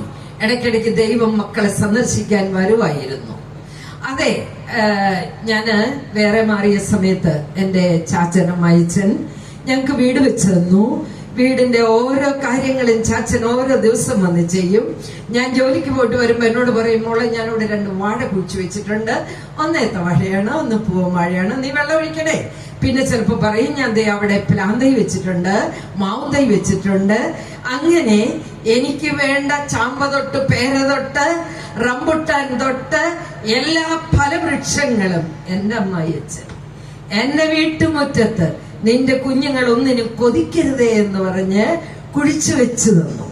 അതെ, ഇന്ന് അതൊക്കെ ആ മുറ്റത്തൊക്കെ തന്നെയാണ് ഇപ്പോഴും. അപ്പൊ അതിനേക്കാൾ എത്രയോ ഉപരിയായിട്ടായിരിക്കും ദൈവം ആദത്തെയും ഹവ്വയെയും സന്ദർശിച്ചത്, അല്ലേ? അതെ, ഒരു ദിവസം പതിവ് പോലെ പിള്ളേരെ കാണാൻ വന്നതാ. അന്നേരം രണ്ടും കൂടെ അധിക പ്രസംഗം കാണിച്ചിട്ടിരിക്കുക. ചെയ്യരുതെന്ന് പറഞ്ഞത് ചെയ്തു. അപ്പോഴ് ദൈവത്തിന്റെ മുന്നിൽ വരാൻ പാടുപെടുന്ന മക്കളെ കാണുന്ന ദൈവം, അതൊരു വല്ലാത്ത അവസ്ഥയാണ്. എന്തുകൊണ്ടാണ് ആ കുടുംബം നാശത്തിന്റെ കുടുംബമായി മാറിയത്? വ്യക്തമായി പറയുന്നു, ഒരു നിമിഷം അവർ ദൈവത്തെ മറന്നു. ഒരു നിമിഷം അവരുടെ മനസ്സിൽ നിന്ന് ദൈവം പുറത്തു കിടന്നു. അതെ, അവര് തിന്മയ്ക്ക് അധീനരായി, അവര് പാപം ചെയ്തു. ദൈവത്തിന്റെ മുന്നിൽ വരാൻ പോലും യോഗ്യതയില്ലാതെ ഇല പറിച്ചെടുത്ത് മറഞ്ഞു നിൽക്കേണ്ടി വന്ന ആദ്യത്തെ ഭാര്യ ഭർത്താക്കന്മാർ. പ്രിയപ്പെട്ടവരെ, നമുക്ക് ദൈവത്തിന്റെ മുന്നിൽ നിൽക്കാൻ പറ്റുമോ? ഇലയുടുത്താണോ? എന്ത് വെച്ചാണ് നമ്മൾ മറയ്ക്കേണ്ടത്? നമ്മൾ കരുതുന്ന ദൈവത്തിന്റെ മുന്നില് ഭാര്യയും ഭർത്താവും അല്ലെങ്കിൽ അപ്പനും അമ്മയും എന്ന നിലയിൽ നമുക്ക് യോഗ്യതയുണ്ടോ നിൽക്കാൻ? പഴയ നിയമത്തിൽ നമുക്കറിയാം, കുടുംബങ്ങൾക്ക് സംരക്ഷണം ഏർപ്പെടുത്തിയിരുന്ന ഒരു ദൈവത്തെ നമ്മൾ കാണുന്നുണ്ട്. അബ്രാഹത്തോട് ദൈവം പറയുന്നു, നിന്നിൽ നിന്ന് ഞാൻ വലിയൊരു ജനതയെ നിർമ്മിക്കും, നിന്റെ നാമം മഹത്വമുള്ളതാക്കും. ആ അബ്രാഹത്ത് വിശ്വാസികളുടെ പിതാവെന്നാണ് അബ്രാഹം അറിയപ്പെട്ടിരുന്നത്. പക്ഷെ അബ്രാഹത്തിന് വലിയൊരു ദുഃഖം കൊടുത്തു, മക്കളില്ലാത്ത ദുഃഖം. മക്കളില്ലാത്ത ദുഃഖം എവിടെ നിന്നാണ്? എന്നിൽ നിന്ന് വലിയ ജനതയെ നിർമ്മിക്കുക എന്ന് അബ്രഹാം ചിന്തിക്കുമ്പോൾ, ദൈവത്തെ കൊണ്ട് അസാധ്യമായി യാതൊന്നുമില്ല എന്ന് മനുഷ്യ മനസ്സിന് മനസ്സിലാക്കി കൊടുക്കാൻ വേണ്ടി തന്നെ 90ാമത്തെ വയസ്സില് സാറ ഗർഭിണിയാകുന്നു. വൃദ്ധയായ സാറ, അതായത് വാർദ്ധക്യത്തിൽ പോലും നിനക്കൊരു കുഞ്ഞിനെ നൽകാൻ എനിക്ക് അസാധ്യമെന്ന് നീ ചിന്തിക്കുന്നുവോ? ആ ചിന്ത ദൈവം അവർക്ക് ഇട്ടുകൊടുക്കുകയാണ്. നമുക്കറിയാം, ആ കുടുംബത്തെ അങ്ങനെ അനുഗ്രഹിച്ച ദൈവം വീണ്ടും അവർക്ക് പരീക്ഷണം കൊടുക്കുകയാണ്. അതിനെ കൊണ്ട് ബലി കഴിക്കാൻ ആവശ്യപ്പെടുകയാണ്.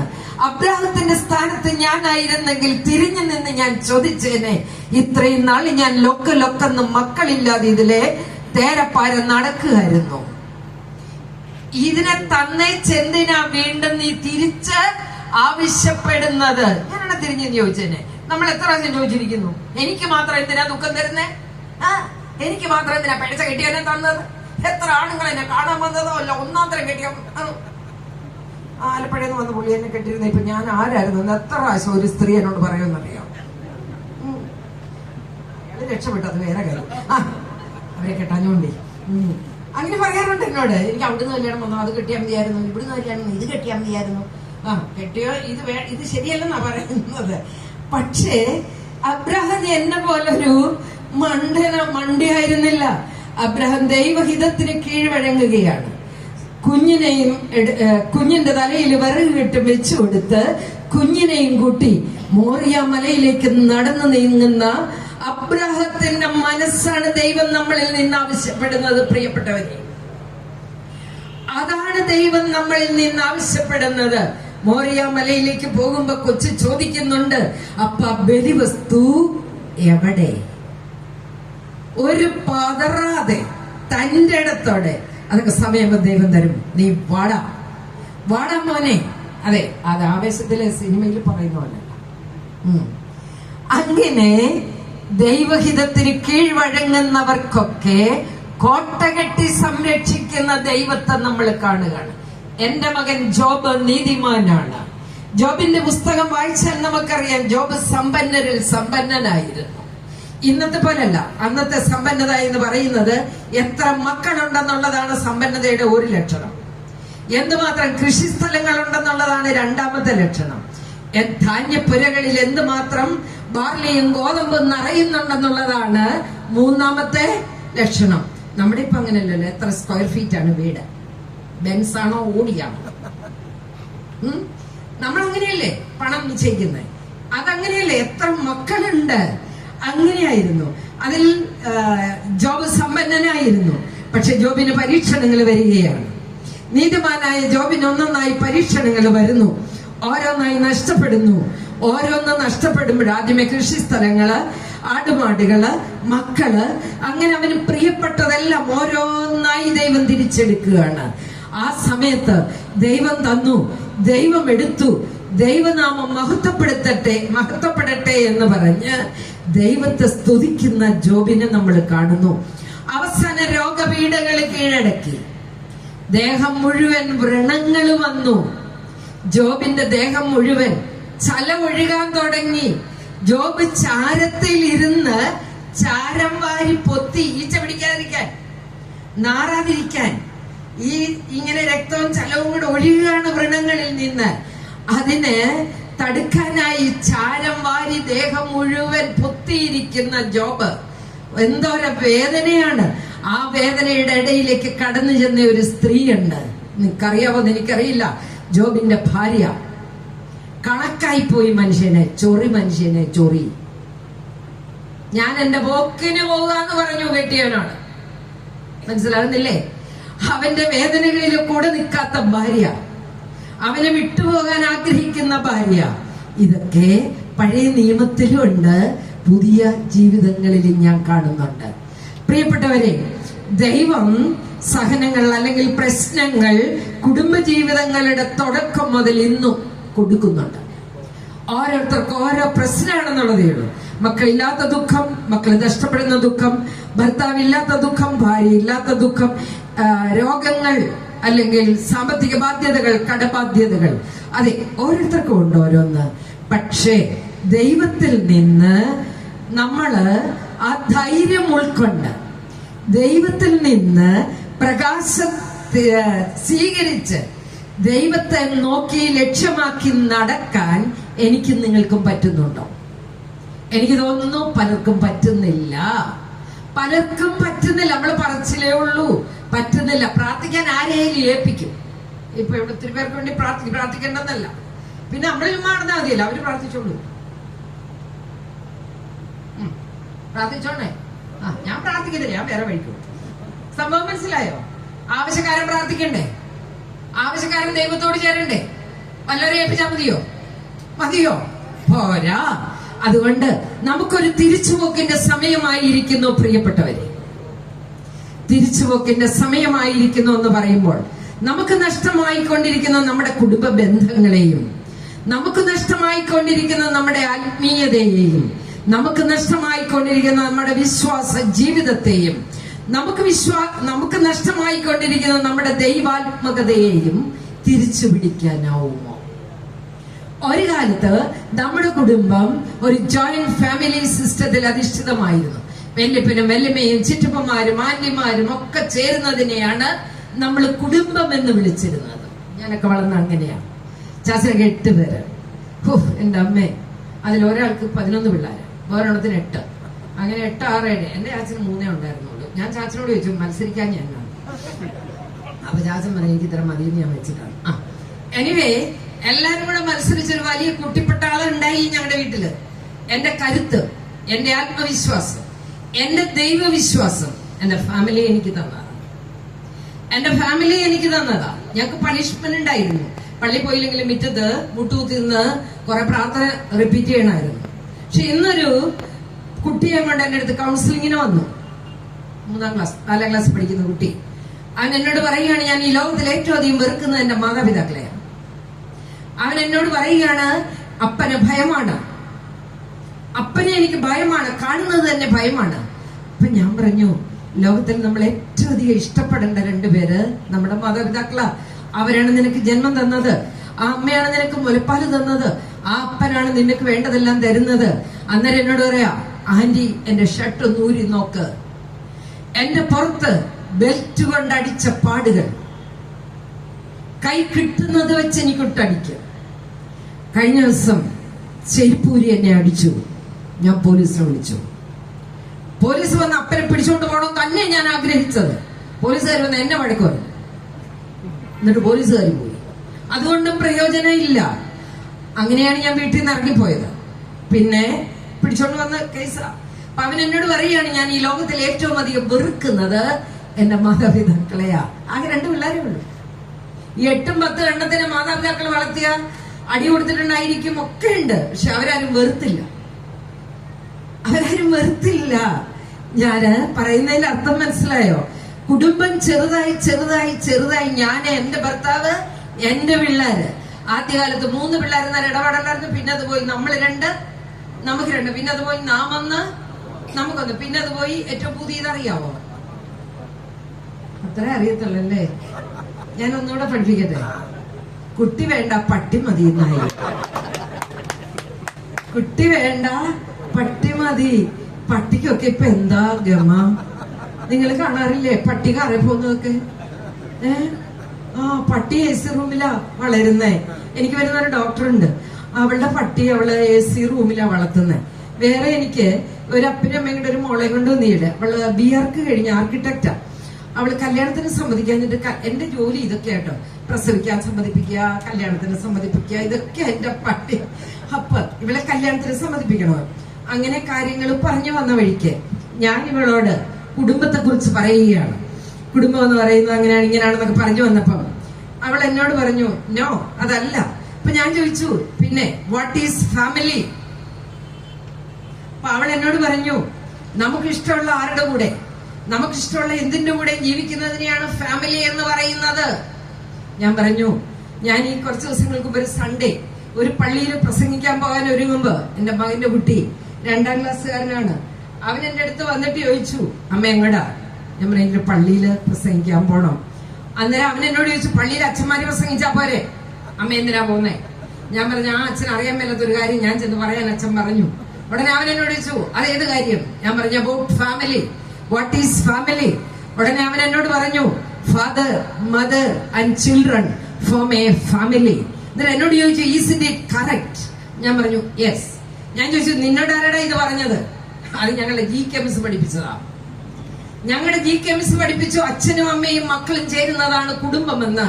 ഞങ്ങളുടെ GK പഠിപ്പിച്ചു, അപ്പനും അമ്മയും മക്കളും ഒരുമിച്ച് ആഹാരം കഴിക്കണം, ഒരുമിച്ച് പ്രാർത്ഥിക്കണം, ഒരുമിച്ച് വർത്തമാനം പറയണം. ഇതൊക്കെ ഞങ്ങളുടെ GK പഠിപ്പിച്ചു. അപ്പൊ ഇന്ന് മമ്മ പോകുന്നിടത്ത് GK ഇല്ലേ? ഞാൻ പറഞ്ഞില്ല, അവിടെ GK അവിടെ ഇപ്പൊ GK ഇല്ല, അത് നിർത്തലാക്കിയിരിക്കുകയാണ്. അതുകൊണ്ട് ഞാൻ പോയി പറഞ്ഞിട്ട് വരാം. ഇപ്പൊ BArch കഴിഞ്ഞ പെണ്ണെന്നോട് പറയുകയാണ്, ഞാനും എന്റെ ലിയോയും ചേരുന്നതാണ് എന്റെ ഫാമിലി. ലിയോ ആരാന്നറിയാവോ? ഇവിടെ പട്ടി. അവനും ഞാനും കൂടെയാ ഉറങ്ങുന്നത്, അവനും ഞാനും കൂടെയാണ് നടക്കാൻ പോകുന്നത്. അവനില്ല ഞാനില്ല, ഞാനില്ലെങ്കിൽ അവനില്ല. ഞാൻ അന്നേരം ഓർത്തു, അത് ഒരു കണക്കിന് നല്ലതാ. കാരണം നമ്മുടെ കെട്ടിയന്മാരോട് ചിലതൊക്കെ പറഞ്ഞു ഇങ്ങോട്ട് തിരിച്ച് ഇതാകുമ്പോ വെക്കത്തേ ഉള്ളൂ, ഒന്നും മനസ്സിലാവത്തില്ല. അല്ല ശരിയാ, ഒരു കണക്കിന് കുറയ്ക്കത്തേ ഉള്ളൂ. അപ്പൊ അവള് പറയാണ്, ഞാൻ കല്യാണം കഴിക്കുന്നില്ല, പട്ടിയുടെ കൂടെ ജീവിക്കാൻ പോവുക. അപ്പൊ ഞാൻ ചോദിച്ചു, ഇതിനൊരു പ്രോഡക്റ്റ് ഉണ്ടാവുമോ? പട്ടിക്കുഞ്ഞോ മനുഷ്യക്കുഞ്ഞോ? എന്നേലും ഒരെണ്ണം വേണ്ട. അല്ലെ സ്റ്റോപ്പ് ഫുൾ സ്റ്റോപ്പ് ഇട്ട പോലെ ലോകം നിൽക്കൂടി. നീ പറയുന്ന പോലെ എല്ലാവരും കൂടെ ജീവിക്കാൻ പോയി എവിടെ മനുഷ്യന്മാര് കാണുമോ? അതായത് എന്താ പറയാ, വിചിത്രമായി ചിന്തിക്കുക നമ്മുടെ പിള്ളേര്. മനസ്സിലാവുന്നുണ്ടോ? ഫാമിലിയെ കുറിച്ചുള്ള കൺസെപ്റ്റ് മാറി. നല്ലൊരു ശതമാനം പേര് കല്യാണം കഴിക്കാൻ ഇഷ്ടപ്പെടുന്നില്ല, ലിവിങ് ടുഗദർ. മനസ്സിലാവുന്നുണ്ടോ? തലവേദനൊന്നും വേണ്ട. അപ്പൊ അതിന്റെ കാരണം ഞാൻ പറയാം, അവർക്ക് മാതൃകയായിട്ട് ജീവിക്കുന്ന നല്ല മാതാപിതാക്കൾ ഇല്ലാത്തതാ. നമ്മുടെയൊക്കെ മാതാപിതാക്കളുടെ ജീവിതം കണ്ടിട്ട് ഈ പണിക്കിറങ്ങാൻ തോന്നിയത്. അതെ അതെ, എനിക്കൊരു നല്ല ശക്തനായ അപ്പനുണ്ടായിരുന്നു. ആ അപ്പന്റെ മകളായതുകൊണ്ടാണ് ഞാനിവിടെ നിൽക്കുന്നത്. അമ്മക്കളേറെ എന്റെ ജീവിതത്തെ ചിട്ടപ്പെടുത്തി തന്ന ഒരപ്പൻ. സ്കൂളുകളില് എല്ലാ മത്സരവേദികളിലും എനിക്കായി എന്നെ ഒരുക്കിക്കൊണ്ട് എന്റെ പിറകില് എന്റെ ബാക്ക് ബോണായി നിന്ന് എന്നെ കൊണ്ട് പ്രസംഗിപ്പിച്ച, എന്നെ മത്സരങ്ങൾക്ക് കൊണ്ടു നടന്ന, ലോകത്തിൽ കിട്ടാവുന്ന പുസ്തകങ്ങളെല്ലാം വാങ്ങിച്ച് എന്നെ കൊണ്ട് വായിപ്പിച്ച, കോളേജ് യൂണിയൻ ചെയർമാനായി ഞാൻ ഇലക്ഷന് നിന്നപ്പോൾ കോളേജിന്റെ മതിലുകൾ മുഴുവൻ എന്റെ ഫോട്ടോ ഒട്ടിച്ച പോസ്റ്റർ ഒട്ടിക്കാൻ വേണ്ടി രാത്രി ഉറക്കളച്ച ഒരപ്പനുണ്ടായിരുന്നു എനിക്ക്. 23 വർഷമായി മരിച്ചിട്ട്. ആ അപ്പന്റെ മകളായതുകൊണ്ടാണ് ഞാനിവിടെ നിൽക്കുന്നത്. ആരോട് ഞാൻ പറയും? അപ്പൻ എനിക്ക് തന്ന ആ കോൺഫിഡൻസ്, അതാണ് എന്നെ കൊണ്ട് ഇതൊക്കെ ചെയ്യിക്കുന്നത്. അപ്പൊ ഞാൻ നിങ്ങളോട് പറയുന്നത്, ഒരപ്പന്റെ അഡ്രസ്സാണ് മക്കളുടെ അഡ്രസ്. മാതാപിതാക്കൾക്കില്ലാത്ത യാതൊന്നും മക്കൾക്കുണ്ടാവുമെന്ന് കരുതരുതേ.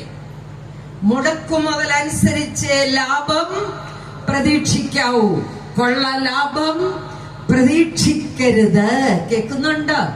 ഒരപ്പന്റെ അഡ്രസ്, ആ അഡ്രസ് ഒന്ന് കൊടുത്താൽ മതി. അമ്മയുടെ അഡ്രസ് അല്ല. നമ്മൾ സ്കൂളിൽ കണ്ടു ചേർക്കുമ്പോ ഇവരുടെ പേര് അഡ്രസ് അല്ലേ വെക്കുന്നേ? ഇല്ലേ? അതെ, ഞാൻ എന്നാ വേമിയാന്ന് പറഞ്ഞാൽ അവരവരുടെ അപ്പന്റെ അഡ്രസ്സിലാ അറിയുന്നു. അല്ല, ഞാനും അങ്ങനെ അഡ്രസ് ആവുന്നത്. പിന്നെ കെയർ ഓഫ് നോക്കുന്നൊന്നുമില്ല, സ്വന്തമായിട്ട് അഡ്രസ് ഉണ്ടല്ലോ. അപ്പൊ ഞാൻ പറഞ്ഞു വന്നത് ഇതാണ്, കുടുംബത്തിന്റെ വിവാഹത്തിന്റെ ലക്ഷ്യങ്ങളിൽ നിന്ന് കുടുംബം അകന്നു പോയിക്കൊണ്ടിരിക്കുന്നു. അതാണ് നിങ്ങൾ മനസ്സിലാക്കേണ്ടത്. എന്റെ അടുത്ത് വരുന്ന പ്രശ്നക്കാരായ ഭാര്യ ഭർത്താക്കന്മാരൊക്കെ എന്നോട് സ്ഥിരം ചോദിക്കാറുള്ള ഒരു ചോദ്യമുണ്ട്. കുടുംബത്ത് സന്തോഷം ഉണ്ടാവാൻ എന്താണ് ചെയ്യേണ്ടത്? കുടുംബത്ത് സമാധാനം ഉണ്ടാവാൻ എന്താണ് ചെയ്യേണ്ടത്? ഞാൻ ഇവർക്ക് സ്ഥിരം കൊടുക്കാറുള്ള ഒരു മറുപടിയുണ്ട്. കുടുംബത്ത് സന്തോഷവും സമാധാനം ഉണ്ടാവാൻ നിങ്ങളൊരു കാര്യം ചെയ്യും. നിങ്ങൾ രണ്ടുപേരും കൂടെ ഒന്ന് സ്നേഹിക്കുക. നിങ്ങൾ വേറെ ഒന്നും ചെയ്യണ്ട. Very simple. രണ്ടുപേരും കൂടെ ഒന്ന് സ്നേഹിച്ചാൽ മതി. പക്ഷേ ആ സ്നേഹം ഒരു ടോട്ടൽ ഗിവിംഗ് ആണ്. ആ സ്നേഹം ഒരു അൺകണ്ടീഷണൽ ലവ് ആണ്. ദാമ്പത്യ സ്നേഹം ഒരു പരിപൂർണമായ സമർപ്പണമാണ്. അത് വ്യവസ്ഥകളില്ലാത്ത ഒരു ബന്ധമാണ്. പക്ഷെ ഇന്നത്തെ മനുഷ്യന് സംഭവിച്ചിരിക്കുന്ന ഏറ്റവും വലിയ കുഴപ്പമെന്ന് എനിക്ക് തോന്നുന്നത്, നമുക്ക് സ്നേഹിക്കാനുള്ള കഴിവ് കുറഞ്ഞുകൊണ്ടിരിക്കുന്നു. ഒരു ഇമോഷണൽ ഡ്രൈനസ് എന്നെയും നിങ്ങളെയും ഒക്കെ ബാധിച്ചിട്ടുണ്ട്. വൈകാരിക തലത്തിലുള്ള ഒരു കുറവ്. അതിന്റെ കാരണങ്ങൾ തേടി ചെല്ലുമ്പോൾ എനിക്ക് തോന്നാറുണ്ട്, ബുദ്ധിയുടെ തലത്തിൽ നമ്മൾ ഇന്ന് വളരെ ഉയരങ്ങളിലാണ്. ബുദ്ധി കൂടുന്തോറും നമുക്കിത് കോടാലിയായിട്ട് മാറിക്കൊണ്ടിരിക്കുക. ഞാൻ ഈയിടെ കണ്ടുപിടിച്ച ഒരു കണ്ടുപിടുത്തമുണ്ട്. ഇടയ്ക്കൊക്കെ ഓരോ കണ്ടുപിടുത്തം നടത്തും. അതുപോലെ മാസികത്തൊക്കെ എഴുതും കേട്ടോ. ഈയിടെ കണ്ടുപിടിച്ച എന്നാന്നറിയോ? ബുദ്ധി കൂടുന്തോറും മനുഷ്യൻ ചിരിക്കത്തില്ല. ഈ പന്തലിൽ ധാരാളം ബുദ്ധിമാന്മാരെ ഞാൻ കണ്ടു. ചുരുക്കം ചില ബുദ്ധിമതികളെയും ഞാൻ കാണുന്നു. വെട്ടുപോത്തുപോലെ എന്നെ നോക്കിക്കൊണ്ടിരിക്കുന്നു. തുടക്കം മുതൽ ചിലരുടെ മുഖത്ത് ഞാൻ നോക്കിയിട്ടില്ല. കാരണം പേടിപ്പിക്കുന്ന നോട്ടം. ഞാൻ ഇവിടെ നിന്ന് നോക്കിയാലേ നിങ്ങൾക്കത് മനസ്സിലാവത്തുള്ളൂ. ഇതിന്റെയൊക്കെ കൂടെ നിങ്ങൾ എങ്ങനെ കഴിയും?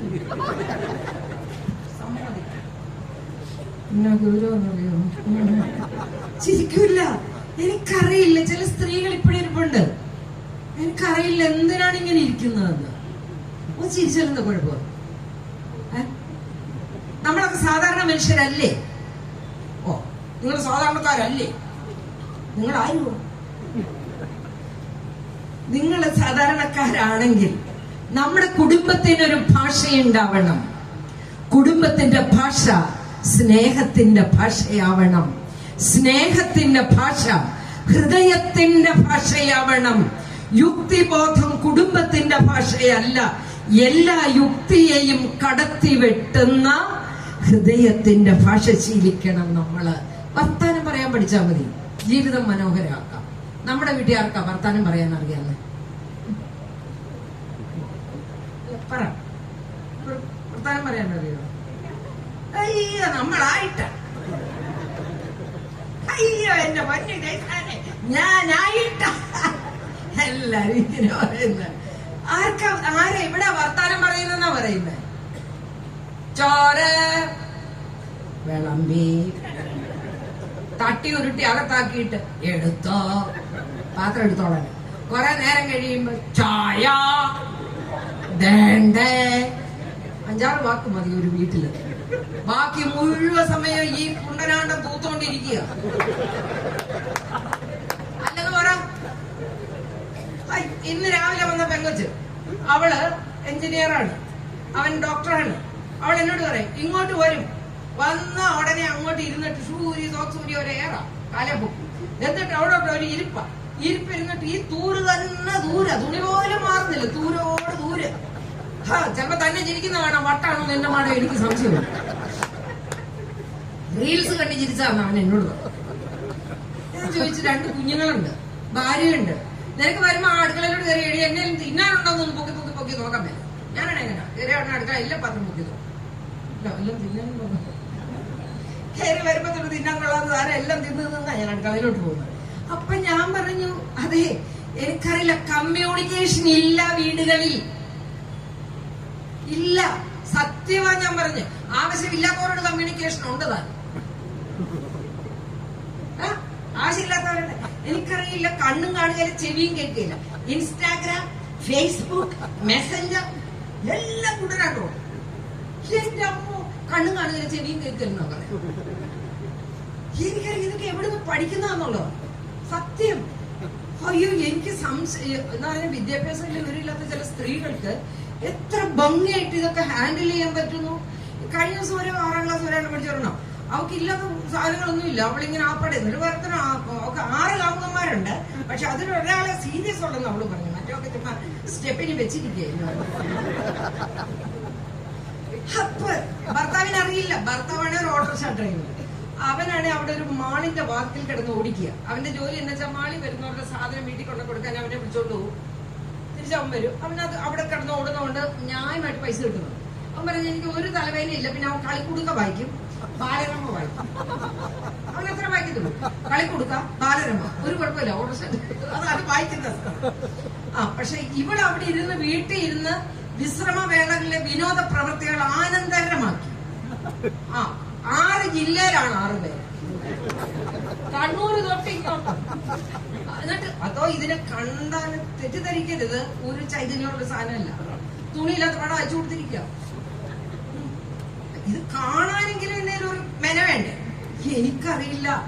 ഈ സത്യം ഞാൻ പറഞ്ഞ വീട്ടമ്മമാർക്ക് എന്താണ് പറ്റുന്നേ? നമ്മുടെ അപ്പന്മാർക്ക്, അമ്മമാർക്ക്, ഭാര്യമാർക്ക്, ഭർത്താക്കന്മാർക്ക് എന്തൊക്കെ കുഴപ്പങ്ങളിലാ പോയി ചാടുന്നറിയുവോ? ഒത്തിരി കേസുകൾ, 1 അല്ല 2 അല്ല, പല കേസുകൾ. പ്രിയപ്പെട്ടവരെ, ഇതൊരു സാത്താനാണ്. ഈ കാലഘട്ടത്തില് കുടുംബം നശിപ്പിക്കുന്ന ഏറ്റവും വലിയ സാത്താൻ. ഫോൺ വേണ്ടെന്ന് ഞാൻ പറയും. ഞാനിപ്പോ ഇവിടെ വരെ ഈ ഒരാഴ്ച ഇതില്ല വന്ന ഗൂഗിൾ മാപ്പ്. ആ പെണ്ണ് ഇടയ്ക്കിടയ്ക്ക് പറഞ്ഞോണ്ടോ, നീ 100 മീറ്റർ കൂടെ, 100 മീറ്റർ കൂടെ, 100 മീറ്റർ. ആ പെണ്ണെ ഞാൻ വിശ്വസിച്ച് ഇറങ്ങിയതാ. അത് വേണ്ടെന്നൊന്നും ഞാൻ പറയില്ല. ഞാൻ ഈ ലോകം മുഴുവൻ പോകുന്ന അങ്ങനെയാണല്ലോ. അയർലൻഡിൽ അല്ലെങ്കിൽ ന്യൂസിലൻഡിൽ നമ്മൾ ചെന്നിറങ്ങി ചിലപ്പോൾ എയർപോർട്ടിൽ അവർ ഈ ഫോട്ടോ അയച്ചു തന്നോണ്ടല്ലോ അയാളെ എനിക്കറിയാവുന്ന. എന്റെ ഫോട്ടോ ഇടയിലുണ്ടല്ലോ. നേരിട്ട് കണ്ടിട്ടല്ല, ഇവര് നേരിട്ട് കണ്ടിട്ടല്ല എന്നെ വിളിച്ചേ, ഫോട്ടോ അങ്ങനെയാ വിളിച്ചത്. അപ്പൊ ഈ ഫോൺ മോശമെന്ന് ഞാൻ പറയില്ല. പക്ഷെ കുടുംബങ്ങളിലെ കമ്മ്യൂണിക്കേഷൻ ഇല്ലാതാക്കിയത് ഇതുപോലെയുള്ള ചില ഗുണ്ടരാട്ടങ്ങളാ. ഒരിടയ്ക്ക് സീരിയലിന് അടിമകളായി. അത് നിന്നിട്ടുണ്ട്. ഇപ്പൊ കുറച്ച് കുറവുണ്ടെന്നാ എന്റെ വിചാരം. ഇപ്പൊ റീൽസ്, വേറെ വേറെ കാര്യങ്ങളാ. പ്രിയപ്പെട്ടവരെ, നിങ്ങളോട് ഞാൻ പറയുന്നത് കുടുംബത്തെ ഒരു സ്നേഹനികേതനമാക്കണം. ദാമ്പത്യ സ്നേഹം എന്ന് പറയുന്ന ഈ ലോകത്തിലെ 2 വ്യക്തികൾ തമ്മിൽ സ്നേഹിക്കുന്നതിന്റെ ഏറ്റവും തീവ്രമായ അവസ്ഥയാണത്. ദാമ്പത്യ സ്നേഹം പരിപൂർണമായ സമർപ്പണമാണ്. അത് പൂർണ്ണമായ വിട്ടുകൊടുക്കലാണ്. ആ ഒരു സ്നേഹത്തിലേക്ക് കടന്നു വരാൻ നമുക്കാവണം. ഈ സ്നേഹത്തെക്കുറിച്ച് എഫെസോസ്യർക്കുള്ള പൗലോസ്ലീഹയുടെ ലേഖനം അധ്യായം 5 വാക്യം 22 ഇപ്രകാരം പറയുന്നു: ഭാര്യമാരെ നമ്മുടെ കർത്താവിനെ എന്നതുപോലെ ഭർത്താവിനെ സ്നേഹിക്കാൻ പറഞ്ഞിട്ടുണ്ടോ? അതാരുടെ ബൈബിളില? മർത്തമ്മക്കാരുടെയോ? എന്റെ ബൈബിളിൽ അങ്ങനെയല്ല, ഞാൻ കത്തോലിക്കയാ. എന്റെ ബൈബിൾ പറയുന്നത് ഭാര്യമാരെ നമ്മുടെ കർത്താവിനെ എന്ന പോലെ ഭർത്താവിന് വിധേയരായിരിക്കുവിൻ. മിശിഹാ തന്റെ സഭയുടെ ശിരസും സംരക്ഷകനും ആയിരിക്കുന്നത് പോലെ ഭർത്താവ് ഭാര്യയുടെ ശിരസാകുന്നു. അതുകൊണ്ട് ഭാര്യമാർ എല്ലാ കാര്യത്തിലും ഭർത്താക്കന്മാർക്ക് കീഴ്പ്പെട്ടിരിക്കട്ടെ.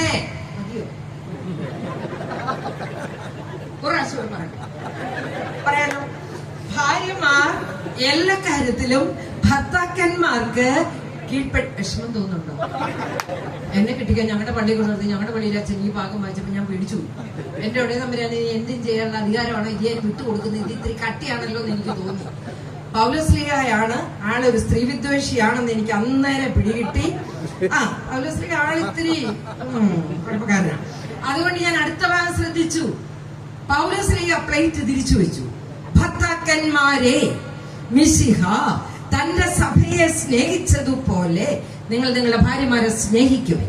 സ്വന്തം ഭാര്യയെ സ്നേഹിക്കുന്നവൻ സ്വന്തം ശരീരത്തെയാണ് സ്നേഹിക്കുന്നത്. സ്വന്തം ശരീരത്തെ ആരും ഒരിക്കലും വെറുക്കുന്നില്ലല്ലോ. അപ്പൊ എനിക്ക് തോന്നി എളുപ്പമുള്ള പണി അത് ഞാനേ ഏൽപ്പിച്ചു. ഈ ബുദ്ധിമുട്ടുകളല്ല ഈ പാവപ്പെട്ട എന്റെ തലയിലും. എനിക്കങ്ങനെ അന്നേരം തോന്നിയ പിന്നെ ആരോട് തിരിച്ചു പറയാൻ പറ്റിയല്ലോ. അത് പറയാൻ മുന്നില്ലല്ലോ, നമുക്കൊന്നും പറയാൻ പറ്റിയല്ലോ. പിന്നെ അതെല്ലാം കേട്ടേച്ച് പോന്നു. പക്ഷെ ഞാന് അത് കഴിഞ്ഞ് കല്യാണം കഴിഞ്ഞ് ഒരു 3-4 വർഷം പഠിക്കുകയായിരുന്നു. ഞാൻ എന്റെ MPhil അല്ലെങ്കിൽ എന്റെ സൈക്കോളജി പഠനമൊക്കെ കല്യാണം കഴിഞ്ഞ അതിനകത്ത് ഒരു പേപ്പർ തിയോളജി ആയിരുന്നു, ദൈവശാസ്ത്രം, വിവാഹത്തിന്റെ. അത് പഠിച്ചു ഞാൻ മേടിച്ചത് ലജ്ജയ. ഞാൻ വിചാരിച്ചിരുന്ന പോലെ ഒന്നുമല്ല സംഗതികളുടെ കിടപ്പ്. പുള്ളി എന്നോട് ചെയ്യുന്നത് നീ പറയാൻ പോകും. അത് തന്നെ പറയാൻ പോന്നേ. കെട്ടിക്കാൻ കൊണ്ടത് ഇപ്പൊ അച്ഛൻ കുറച്ച് കാര്യം പറഞ്ഞു. നിന്നോട് എന്നാ പറഞ്ഞത്? എന്നോട് കീഴ്പ്പെട്ടിരിക്കുക. നീ കീഴ്പ്പെട്ടാ മതി, ബാക്കി കാര്യം ഞാൻ ഏറ്റുന്നു. ഞാൻ പറഞ്ഞതല്ല. നിങ്ങളോട് എന്നാ പറഞ്ഞതെന്നറിയാവോ? എന്നോട് എന്നാ പറഞ്ഞു? മിശിഹ സഭയെ സ്നേഹിച്ചതുപോലെ നിങ്ങൾ എന്നെ സ്നേഹിക്കണം. അന്നേരാ കീഴ്പ്പെടാൻ പറഞ്ഞ. മിശിഹ എങ്ങനെ സഭയെ സ്നേഹിച്ചെന്നറിയാലോ. ഞാൻ പറഞ്ഞ മനുഷ്യനോട് വേണ്ടി വന്നാൽ എനിക്ക് വേണ്ടി കുരിശെടുത്തോണ്ട് പോകാൻ നിങ്ങൾ തയ്യാറാകുമ്പോൾ ആ കുരിശിൽ കിടന്ന് പെടഞ്ഞ് മരിച്ച മിശിഹായെ പോലെ എനിക്ക് വേണ്ടി ജീവൻ പോലും ഉപേക്ഷിക്കാൻ നിങ്ങൾ തയ്യാറാകുമ്പോ കീഴ്പ്പെട്ടിരിക്കാനാ പറഞ്ഞു. അപ്പൊ ബുദ്ധിമുട്ട് പിടിച്ച് ആരെ ഏൽപ്പിച്ചിരിക്കുന്നത്? ഈ മനുഷ്യന്മാരെ. ഇടയ്ക്കിടയ്ക്ക് ഓർപ്പിച്ചു കൊടുക്കണം കേട്ടോ. അങ്ങോട്ടും ഇങ്ങോട്ടും നടക്കുമ്പോ പറഞ്ഞാൽ മിശിഹാ സഭയെ സ്നേഹിച്ച പോലെ കാര്യം മനസ്സിലാവൂല്ലോ. മിശിഹാ സഭയെ സ്നേഹിച്ച പോലെ ഭർത്താവ് ഭാര്യയെ സ്നേഹിക്കണം. അന്നേരം കീഴ്പ്പെട്ടിരിക്കും. ഭാര്യയുടെ ശിരസാകുന്നു ഭർത്താവ്, ഭർത്താവിന്റെ ശിരസോ കർത്താവ്. ഈ ബന്ധത്തിലേക്കാണ് നമ്മൾ കടന്നു വന്നിരിക്കുന്നത്. പക്ഷെ ഞാന് മനഃശാസ്ത്രം പഠിച്ച ഒരാളെന്നില്ലെങ്കിൽ അല്പം മനഃശാസ്ത്രം പഠിപ്പിക്കാം. ആണുങ്ങളുടെ മനസ്സും പെണ്ണുങ്ങളുടെ മനസ്സും ഒരുപോലല്ല. എന്തുകൊണ്ട് കുടുംബ പ്രശ്നങ്ങൾ ഉണ്ടാവുന്നു? അതിനൊരു കാരണം, പുരുഷൻ മനഃശാസ്ത്രപരമായി വലിയൊരു ഈഗോയുടെ ഉടമയാണ്, അഹങ്കാരിയ, തഞ്ചേടിയ, അധിക പ്രസംഗിയ. അവൻ കുടുംബത്തെ അടക്കി ഭരിക്കുന്നു. ഞാൻ പറയുന്നതനുസരിച്ചാൽ മതി, കൂടുതലൊന്നും പറയാൻ പാടില്ല. നിന്നോടാ പറഞ്ഞത്, മനസ്സിലാവുന്നുണ്ടോ നിനക്ക്? എന്റെ വീട്, എന്റെ വണ്ടി, എന്റെ ബിസിനസ്, എന്റെ റബ്ബർ. പിടിപ്പുള്ളതല്ല ആരുടെയാ? ആരുടെ? ഇവരുടെ. നമുക്ക് സ്വന്തമായിട്ട് എന്നൊക്കെയാ അവിടെ ഉള്ളത്. ചട്ടി കലം ചീനച്ചട്ടി ചൂലിപ്പിച്ചാൽ പറ്റുമോ? ശരിയാണോ? ഇന്നലെ എന്റെ മരുമോള് ഞാൻ പോകാൻ ഒഴികെ പറഞ്ഞു, മമ്മി നമ്മുടെ ചൂലപ്പൊടി പോയി. അവൾ ഉപയോഗിച്ച വാക്ക് എനിക്ക് ഇഷ്ടപ്പെട്ടു, നമ്മുടെ ചൂല. അവൾ ഒരുപോലെ വന്നു കയറിയതാ. ഞാൻ നേരത്തെ വന്നു, അവൾ താമസിച്ചു എന്നുള്ളതേ ഉള്ളൂ. രണ്ടും വന്ന് കയറിയതാ. അപ്പൊ അവൾ എന്നോട് പറയുകയാണ് നമ്മുടെ ചൂലപ്പൊടി പോയി. അപ്പൊ ഞാൻ പറഞ്ഞു നമ്മുടെ ചൂല്. അപ്പൊ ലൊട്ടിലൊടുക്കൊക്കെ ആരുടെയാ? നമ്മുടെ. വിരപ്പിടിപ്പുള്ളതല്ല ആരുടെയാ? ഇവരുടെ. അപ്പൊ ഈഗോ കൂടുതൽ ഉണ്ടാവുന്ന കാരണം മനസ്സിലായോ? ഇന്ത്യൻ സൊസൈറ്റി എന്ന് പറയുന്നത് ഒരു പുരുഷാധിപത്യമുള്ള സൊസൈറ്റി. വെസ്റ്റേൺ സൊസൈറ്റീസ് ഒന്നും അങ്ങനല്ല. ഒരു മദാമയും രാവിലെ എഴുന്നേറ്റ് കടക്കാൻ പേരുത്താൻ പോവുകയില്ല. ഞാനാണ് 51 വർഷമായിട്ട് അന്തിക്കൊണ്ടിരിക്കുന്നത്. ആ മനുഷ്യൻ പത്രം എടുത്ത സീറ്റ് ഔട്ടി കാലും വെച്ച് അത്രേ ഉള്ളൂ. അപ്പൊ ഈ സ്ത്രീയുടെയും പുരുഷന്റെയും റോളുകൾ തമ്മിൽ വ്യത്യാസമുണ്ട്. മനസ്സിലായോ? നമുക്ക് ആണുങ്ങളെ പോലെ ആകാൻ പറ്റില്ല. പെമ്പിള്ളാരോട് പറഞ്ഞു കൊടുക്കണം. പെമ്പിള്ളാരെ വളർത്തുമ്പോ പറഞ്ഞു കൊടുക്കണം കുടുംബജീവിതത്തിൽ ഭർത്താവിനെ ബഹുമാനിക്കാൻ, ഭർത്താവിനെ സ്നേഹിക്കാൻ, ഭർത്താവിന് കീഴ്പ്പെട്ട് ജീവിക്കാൻ. കാരണം ഇപ്പൊ വന്നിട്ടുണ്ട് കുറെ ഫെമിനിസ്റ്റുകൾ. നിലവിലത്തെ എന്നോട് ചോദിച്ചത്, ഞാനും BDS അവനും BDS, ഞാനും പല്ല് പറിക്കുന്നു അവനും പല്ല് പറിക്കുന്നു, ഞാനും മംഗലാപുരത്തെ വിളിച്ചു അവനും മംഗലാപുരത്തെ വിളിച്ചു, ഞാനും അവനും തമ്മിൽ എന്താ വ്യത്യാസം? ഞാൻ നോക്കി അവന്റെ മീശ നല്ല കട്ടി താടിയുള്ളത്. നമ്മളതേ അവന് താടി നിനക്ക് താടിയില്ല. ഒരു വ്യത്യാസം പെട്ടെന്ന് പറഞ്ഞ വ്യത്യാസമുണ്ട്. ദൈവ സ്ത്രീയെയും പുരുഷനെയും ഒരുപോലെ അല്ല സൃഷ്ടിച്ചത്. ഒരുപോലെ അല്ല. നമുക്ക് അതുപോലെ ആകാൻ പറ്റില്ല. നമ്മളെ പോലെ ആകാൻ ഇവർക്കും പറ്റില്ല. നമ്മുടെ റോള് വേറെ, അവരുടെ റോള് വേറെ. ഇപ്പൊ സ്നേഹത്തിന്റെ കാര്യം പറഞ്ഞപ്പോഴേ ഞാൻ ഇതിലെ പോയത്. സ്നേഹത്തിന്റെ കാര്യത്തിൽ സ്ത്രീയും പുരുഷനും ഒരുപോലെയല്ല. ആണുങ്ങളോട് ഒരു കാര്യം പറഞ്ഞുതരാം. ഞങ്ങൾക്ക് സ്നേഹം കാണണം, കേൾക്കണം, അനുഭവിക്കണം, എങ്കിലേ മനസ്സിലാവും. അതായത് നിങ്ങളുടെ ഉള്ളിൽ സ്നേഹം ഉണ്ടെങ്കിൽ ഞങ്ങൾക്ക് മനസ്സിലാവുന്ന ഭാഷയിൽ മനസ്സിലാക്കി തരണം. നിങ്ങളുടെ ഒരു നോട്ടത്തിന്റെ അർത്ഥമൊക്കെ ഞങ്ങൾക്ക് മനസ്സിലാവും. പശു ചക്കമടലെ നോക്കുന്ന കണ്ടിട്ടില്ലേ? നല്ലൊരു നോട്ടം മതിയാവും. ജോലി ചെയ്ത് മടുക്കുമ്പോഴേ പിറകിലൂടെ വന്ന് തോളിലൊന്ന് തട്ടി, ആരും കേൾക്കാണ്ട് ഞങ്ങളുടെ ചെവിയിലൊന്ന് ചോദിക്കേ, സഹായിക്കണോ? വേണ്ടെന്നേ, പൊക്കോന്നേ, ഞാൻ ചെയ്തോളാം, ഞങ്ങൾ ഇരട്ടി പണി ചെയ്യും, അയലോകത്തെ പണി കൂടെ ചെയ്യും. അതാ ഞങ്ങള്. അതാ ഞങ്ങള്. അതുകൊണ്ട് ലവ് എക്സ്പ്രസ് ചെയ്യണം. പക്ഷേ ആണുങ്ങൾ പ്രേമം, സ്നേഹം പ്രകടിപ്പിക്കുന്ന കാര്യത്തിൽ വളരെ പറയില്ല കേട്ടോ. ഭാര്യയോട്, വേറുള്ളവരോടല്ല. അതുകൊണ്ട് ഞാൻ നിങ്ങൾ പറയുന്ന കുടുംബത്തിലെ സ്നേഹത്തിന്റെ അനുഭവങ്ങൾ ഉണ്ടാവണം. എന്റെ അപ്പയ്ക്ക് എന്റെ അമ്മയെ ഇഷ്ടമാണെന്ന്, എന്റെ അമ്മയ്ക്ക് എന്റെ അപ്പയെ ഇഷ്ടമാണെന്ന് അറിയുന്ന പിള്ളേരുണ്ടല്ലോ, അനുഗ്രഹിക്കപ്പെട്ട പിള്ളേരാ. അല്ലാത്തതൊക്കെ പ്രശ്നമാണ്, അല്ലാത്തൊക്കെ പ്രശ്നം. പക്ഷെ ചില ആണുങ്ങൾ എന്റെ അടുത്ത് പറഞ്ഞിട്ടുള്ള ഒരു കാര്യമുണ്ട്. ചില പെണ്ണുങ്ങളെ കണ്ടാ സ്നേഹിക്കാൻ തോന്നുകയില്ല. ചിലതിന്റെ മോന്താഴും, എബൌട്ട് 10 വെച്ചുള്ള പൂക്കും, ഭദ്രകാളിയുടെ മട്ടിലുള്ള നോട്ടും, ചൂലും കെട്ടും പിടിച്ചുള്ളയാ നിപ്പും കണ്ടാല് സ്നേഹം വരൂല്ല എന്ന് ചിലര് പറയാറുണ്ട്. ഇവിടെ ഇരിക്കുന്ന ഓരോരുത്തരുടെ മുഖത്തൂടെ ഞാൻ എന്റെ കണ്ണുകൾ കൊണ്ടുപോകുന്നുണ്ട് കേട്ടോ. കണ്ണിന് കാഴ്ചക്കുറവൊന്നും ഇല്ല. ഞാൻ ഇതുവരെ കണ്ണട വെച്ചിട്ടില്ല, റീഡിംഗ് ഗ്ലാസ് പോലും 971. ബട്ട് ഞാൻ ഉപയോഗിച്ചിട്ടില്ല ഒന്നും. എനിക്ക് കണ്ണൊക്കെ കാണാം. എന്റെ ഈ ക്ലാസ്സില് ഞാൻ പറഞ്ഞില്ലേ, ചിലതിനെ കണ്ട സ്നേഹിക്കാൻ തോന്നില്ല, എടുത്ത് പൊട്ടക്കിണറ്റിലിടാൻ തോന്നും. അതുകൊണ്ട് ഞാൻ പറഞ്ഞതിന്റെ അർത്ഥം എന്താ, നമ്മളെ കണ്ട സ്നേഹിക്കാൻ തോന്നണം. മനസ്സിലായോ? സന്തോഷമുള്ള മുഖഭാവം ആകർഷകമായ വ്യക്തിത്വത്തിന്റെ ലക്ഷണമാണ്. ഇനി സന്തോഷം ഉണ്ടാവണമെങ്കിൽ ദൈവകൃപ നിറയണം. ദൈവകൃപ നിറഞ്ഞ ഒരു സ്ത്രീ കരയുന്ന സ്ത്രീ അല്ല. അവള് കരയില്ല, അവൾക്ക് ചിരിക്കാൻ പറ്റും. അതാണ് പരിശുദ്ധാത്മാവ് നിറയുമ്പോ സംഭവിക്കുന്നത്. എന്നിട്ട് ചുമ്മാ എന്ന് പറഞ്ഞ് കരയോണ്ട് നടന്ന് ഞാൻ ചാകാൻ പോവുക, ഞാൻ കെട്ടിച്ചാകാൻ പോവുക എന്നൊക്കെ പറഞ്ഞു നടന്നേച്ച് പരിശുദ്ധാത്മാവ് നിറഞ്ഞു പോകും.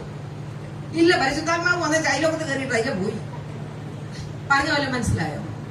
അതുകൊണ്ട് സ്നേഹത്തിന്റെ അനുഭവം കൊണ്ട് ഹൃദയങ്ങളെ നിറയ്ക്കണം.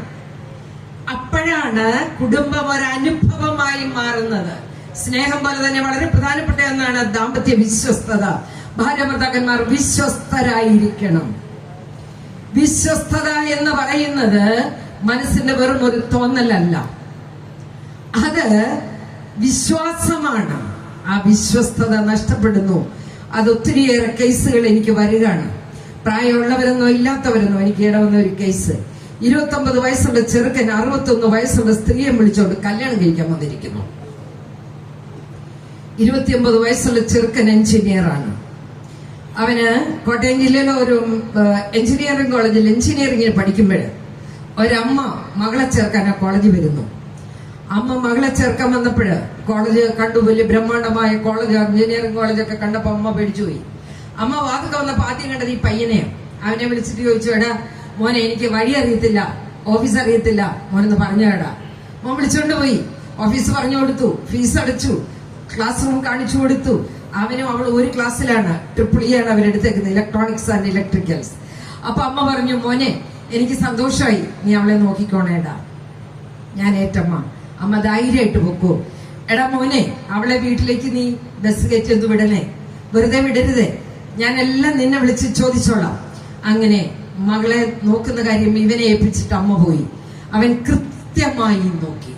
അമ്മയ്ക്ക് കൊടുത്ത വാക്ക് 100%, 110% അവൻ നിർവഹിച്ചു. നന്നായി പഠിച്ചു. അവൾക്ക് ഇൻഫോസിസ് ജോലി കിട്ടി. അവൻ മസ്കറ്റിന് പോയി. മസ്കറ്റിൽ പോയി 4 വർഷം ജോലി ചെയ്ത് അവളെ കെട്ടിച്ചു. അമ്മ പറഞ്ഞതിന് ഇത്ര അനുസരണയോടെ നോക്കിയ ഒരാൺകുട്ടികളും കാണുകയല്ല.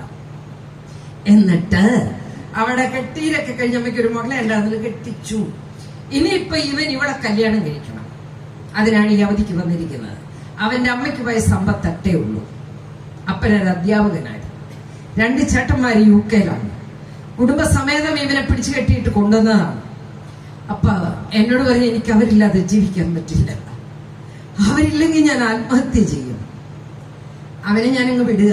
ഈ 61 വയസ്സുള്ള തള്ളക്ക് എന്നാത്തിന്റെ കേടാ? അല്ല, ഞാൻ അറിയുന്നില്ല. 29 വയസ്സുള്ള ചെറുക്കനെ ഞാൻ വിടുക. കാരണം അവന്റെ ജീവിതത്തില് വേണ്ടതെല്ലാം അവർ കാണിച്ചു കൊടുത്തു, വേണ്ടതെല്ലാം അവരെ പഠിപ്പിച്ചു, അവരെ പഴപ്പിച്ചു. പക്ഷേ ഈ സ്ത്രീക്ക്, 61 വയസ്സുള്ള സ്ത്രീക്ക് അറിവില്ലാഞ്ഞിട്ടാണ്, എക്സ്പീരിയൻസ് ഇല്ലാഞ്ഞിട്ടാണ്. എനിക്കറിയുന്നതിന് വിശ്വാസമൊന്നുമില്ല. എനിക്കിപ്പോ വരുന്നൊക്കെ എന്റെ ഉറക്കം കെടുത്തുന്ന കേസുകളാന്ന് ഞാൻ പറഞ്ഞില്ലേ. അതുകൊണ്ട് വിശുദ്ധി വേണം. ശരീരവും മനസ്സും ചിന്തകളും മനോവ്യാപാരങ്ങളും പരിശോധിക്കുന്നവനാണ് ദൈവം. ഹൃദയങ്ങളെ പരിശോധിക്കുന്നവനായ ദൈവത്തിന്റെ മുന്നിൽ നമുക്കൊന്നും മറച്ചു വെക്കാനാവില്ല. അതുകൊണ്ട് പ്രിയപ്പെട്ടവരെ, വിശുദ്ധിയോടെ വ്യാപരിക്കാനായിട്ട് നമുക്ക് ശ്രമിക്കാൻ പറ്റണം, നമുക്ക് സാധിക്കണം. മോശമായ വികാരത്തോടെ നോക്കുന്നത് പോലും വ്യഭിചാരമെന്ന് വിശുദ്ധ മത്തായി ശ്ലീഹ എഴുതി വെച്ചിരിക്കുന്നു. മോശമായ വികാരത്തോടെ ഒരു സ്ത്രീയെ നോക്കുന്നവൻ അവളുമായി ഉള്ളിൽ വ്യഭിചാരം ചെയ്യുന്നു എന്നാണ് വചനം പറയുന്നത്. അതെ, വിശുദ്ധ മത്തായിയുടെ സുവിശേഷം 5-ാം അധ്യായം 28-ാം വാക്യമാണെന്നാണ് എന്റെ വിചാരം.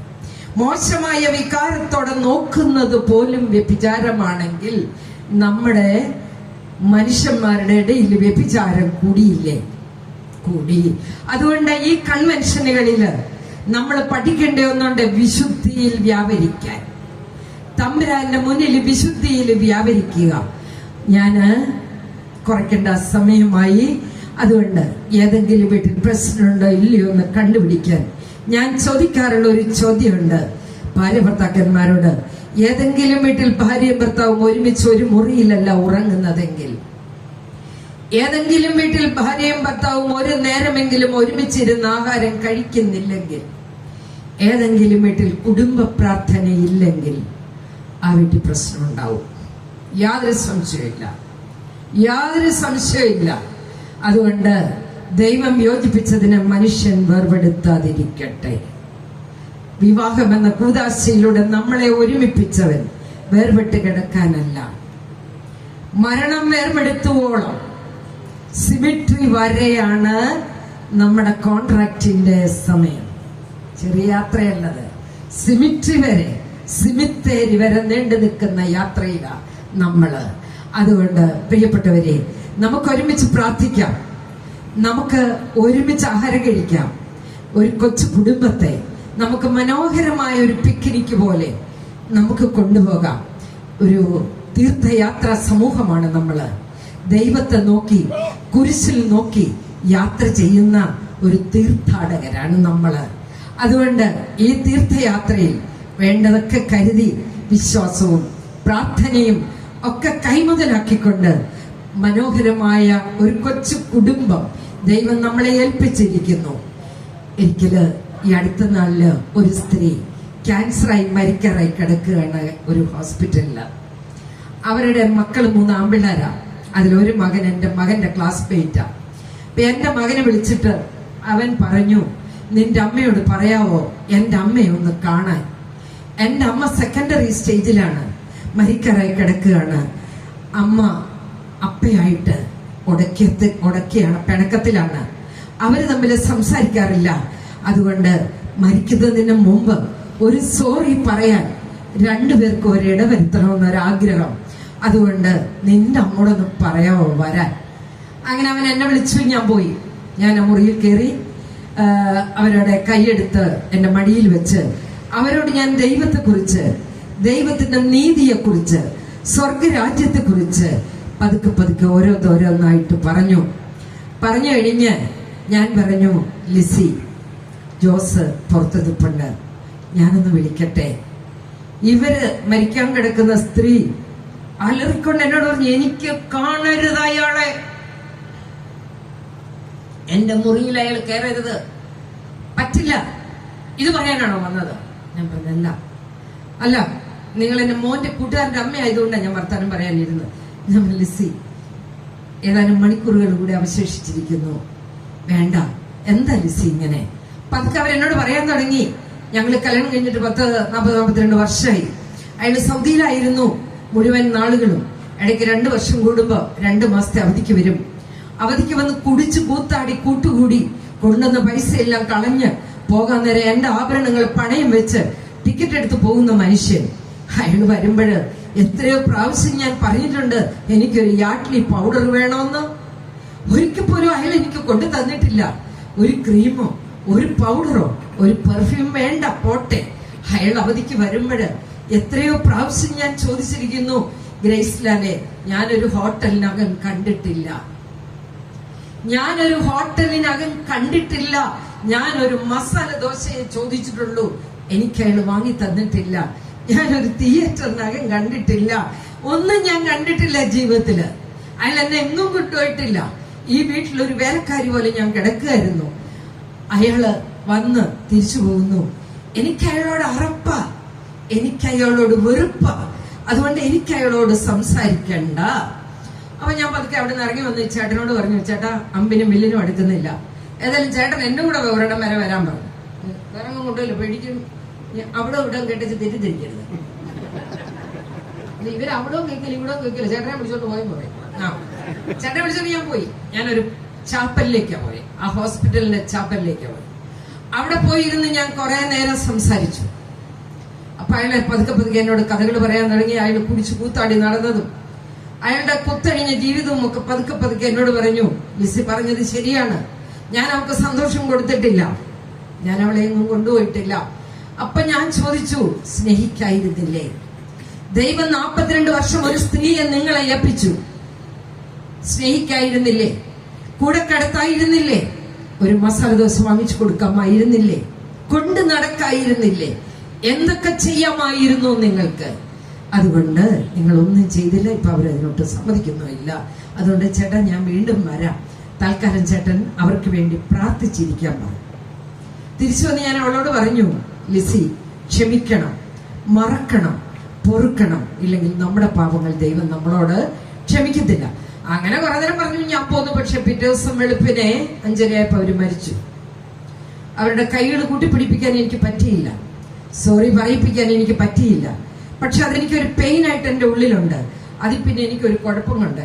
ഏത് ഭാര്യ ഭർത്താക്കന്മാരെ കണ്ടാലും ചോദിക്കാൻ തോന്നും, ദൈവം 10-30 വർഷമായിട്ട് ഒരെണ്ണത്തിന് തന്നില്ലേ, എന്നാ കാണിച്ചു? ദൈവം നിങ്ങളെ ഒരുത്തനെ ഏൽപ്പിച്ചില്ലേ, എന്നാ കാണിച്ചു? സ്നേഹിക്കായിരുന്നില്ലേ? അനുസരിക്കായിരുന്നില്ലേ? കൊണ്ടു നടക്കായിരുന്നില്ലേ? മറക്കാമായിരുന്നില്ലേ?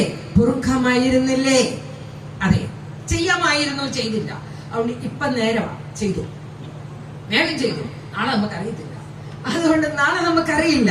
നാളുകളൊന്നും നമ്മുടെ സ്വന്തമല്ല. ഇന്നലകളൊക്കെ കൈവിട്ടു പോയി, പൊട്ട വിട്ടുകളാ. നാളുകൾ നമുക്കറിയില്ല. Tomorrow is a mystery, but today is a gift. ഇന്നുകളൊക്കെ ദൈവം ദാനമായിട്ട് തരുന്ന മനോഹരമായ സമയങ്ങളാണ്. അതെടുത്ത് ഉപയോഗിച്ചാൽ രക്ഷപ്പെടും. ഞാൻ അവസാനിപ്പിച്ചോട്ടെ. ഓഹോ, വീട്ടിൽ പോകണ്ട, എവിടെയും ഇരുത്തി അവിടെ ഇരിക്കും. എനിക്ക് പോകാതെ പറ്റിയല്ല. കോട്ടയം വരച്ചാലുണ്ടായി, അല്ലെങ്കിൽ ഗേറ്റ് അടയ്ക്കുന്നതിന് മുമ്പ് അതിനകത്ത് ചാടി കയറണ്ടി. അല്ല, ഇല്ലെങ്കിൽ നിങ്ങൾ ആരും സ്വീകരിക്കല്ലോ നമ്മളെ. ആര് എത്ര നേരം വലിയ പാടാ എന്നെ വായിക്കാൻ. നമ്മൾ ഉദ്ദേശിക്കുന്നത് രാവിലെ ഇറങ്ങി രാത്രി വീട്ടിൽ കയറും. ഒരു വീട്ടമ്മ എന്ന് പറയാൻ നടക്കുക. ഇന്ന് രാവിലെ 7-8 ഇറങ്ങിയതാ. അപ്പോഴ് രാത്രിയിലെങ്കിലും ചെല്ലണമല്ലോ.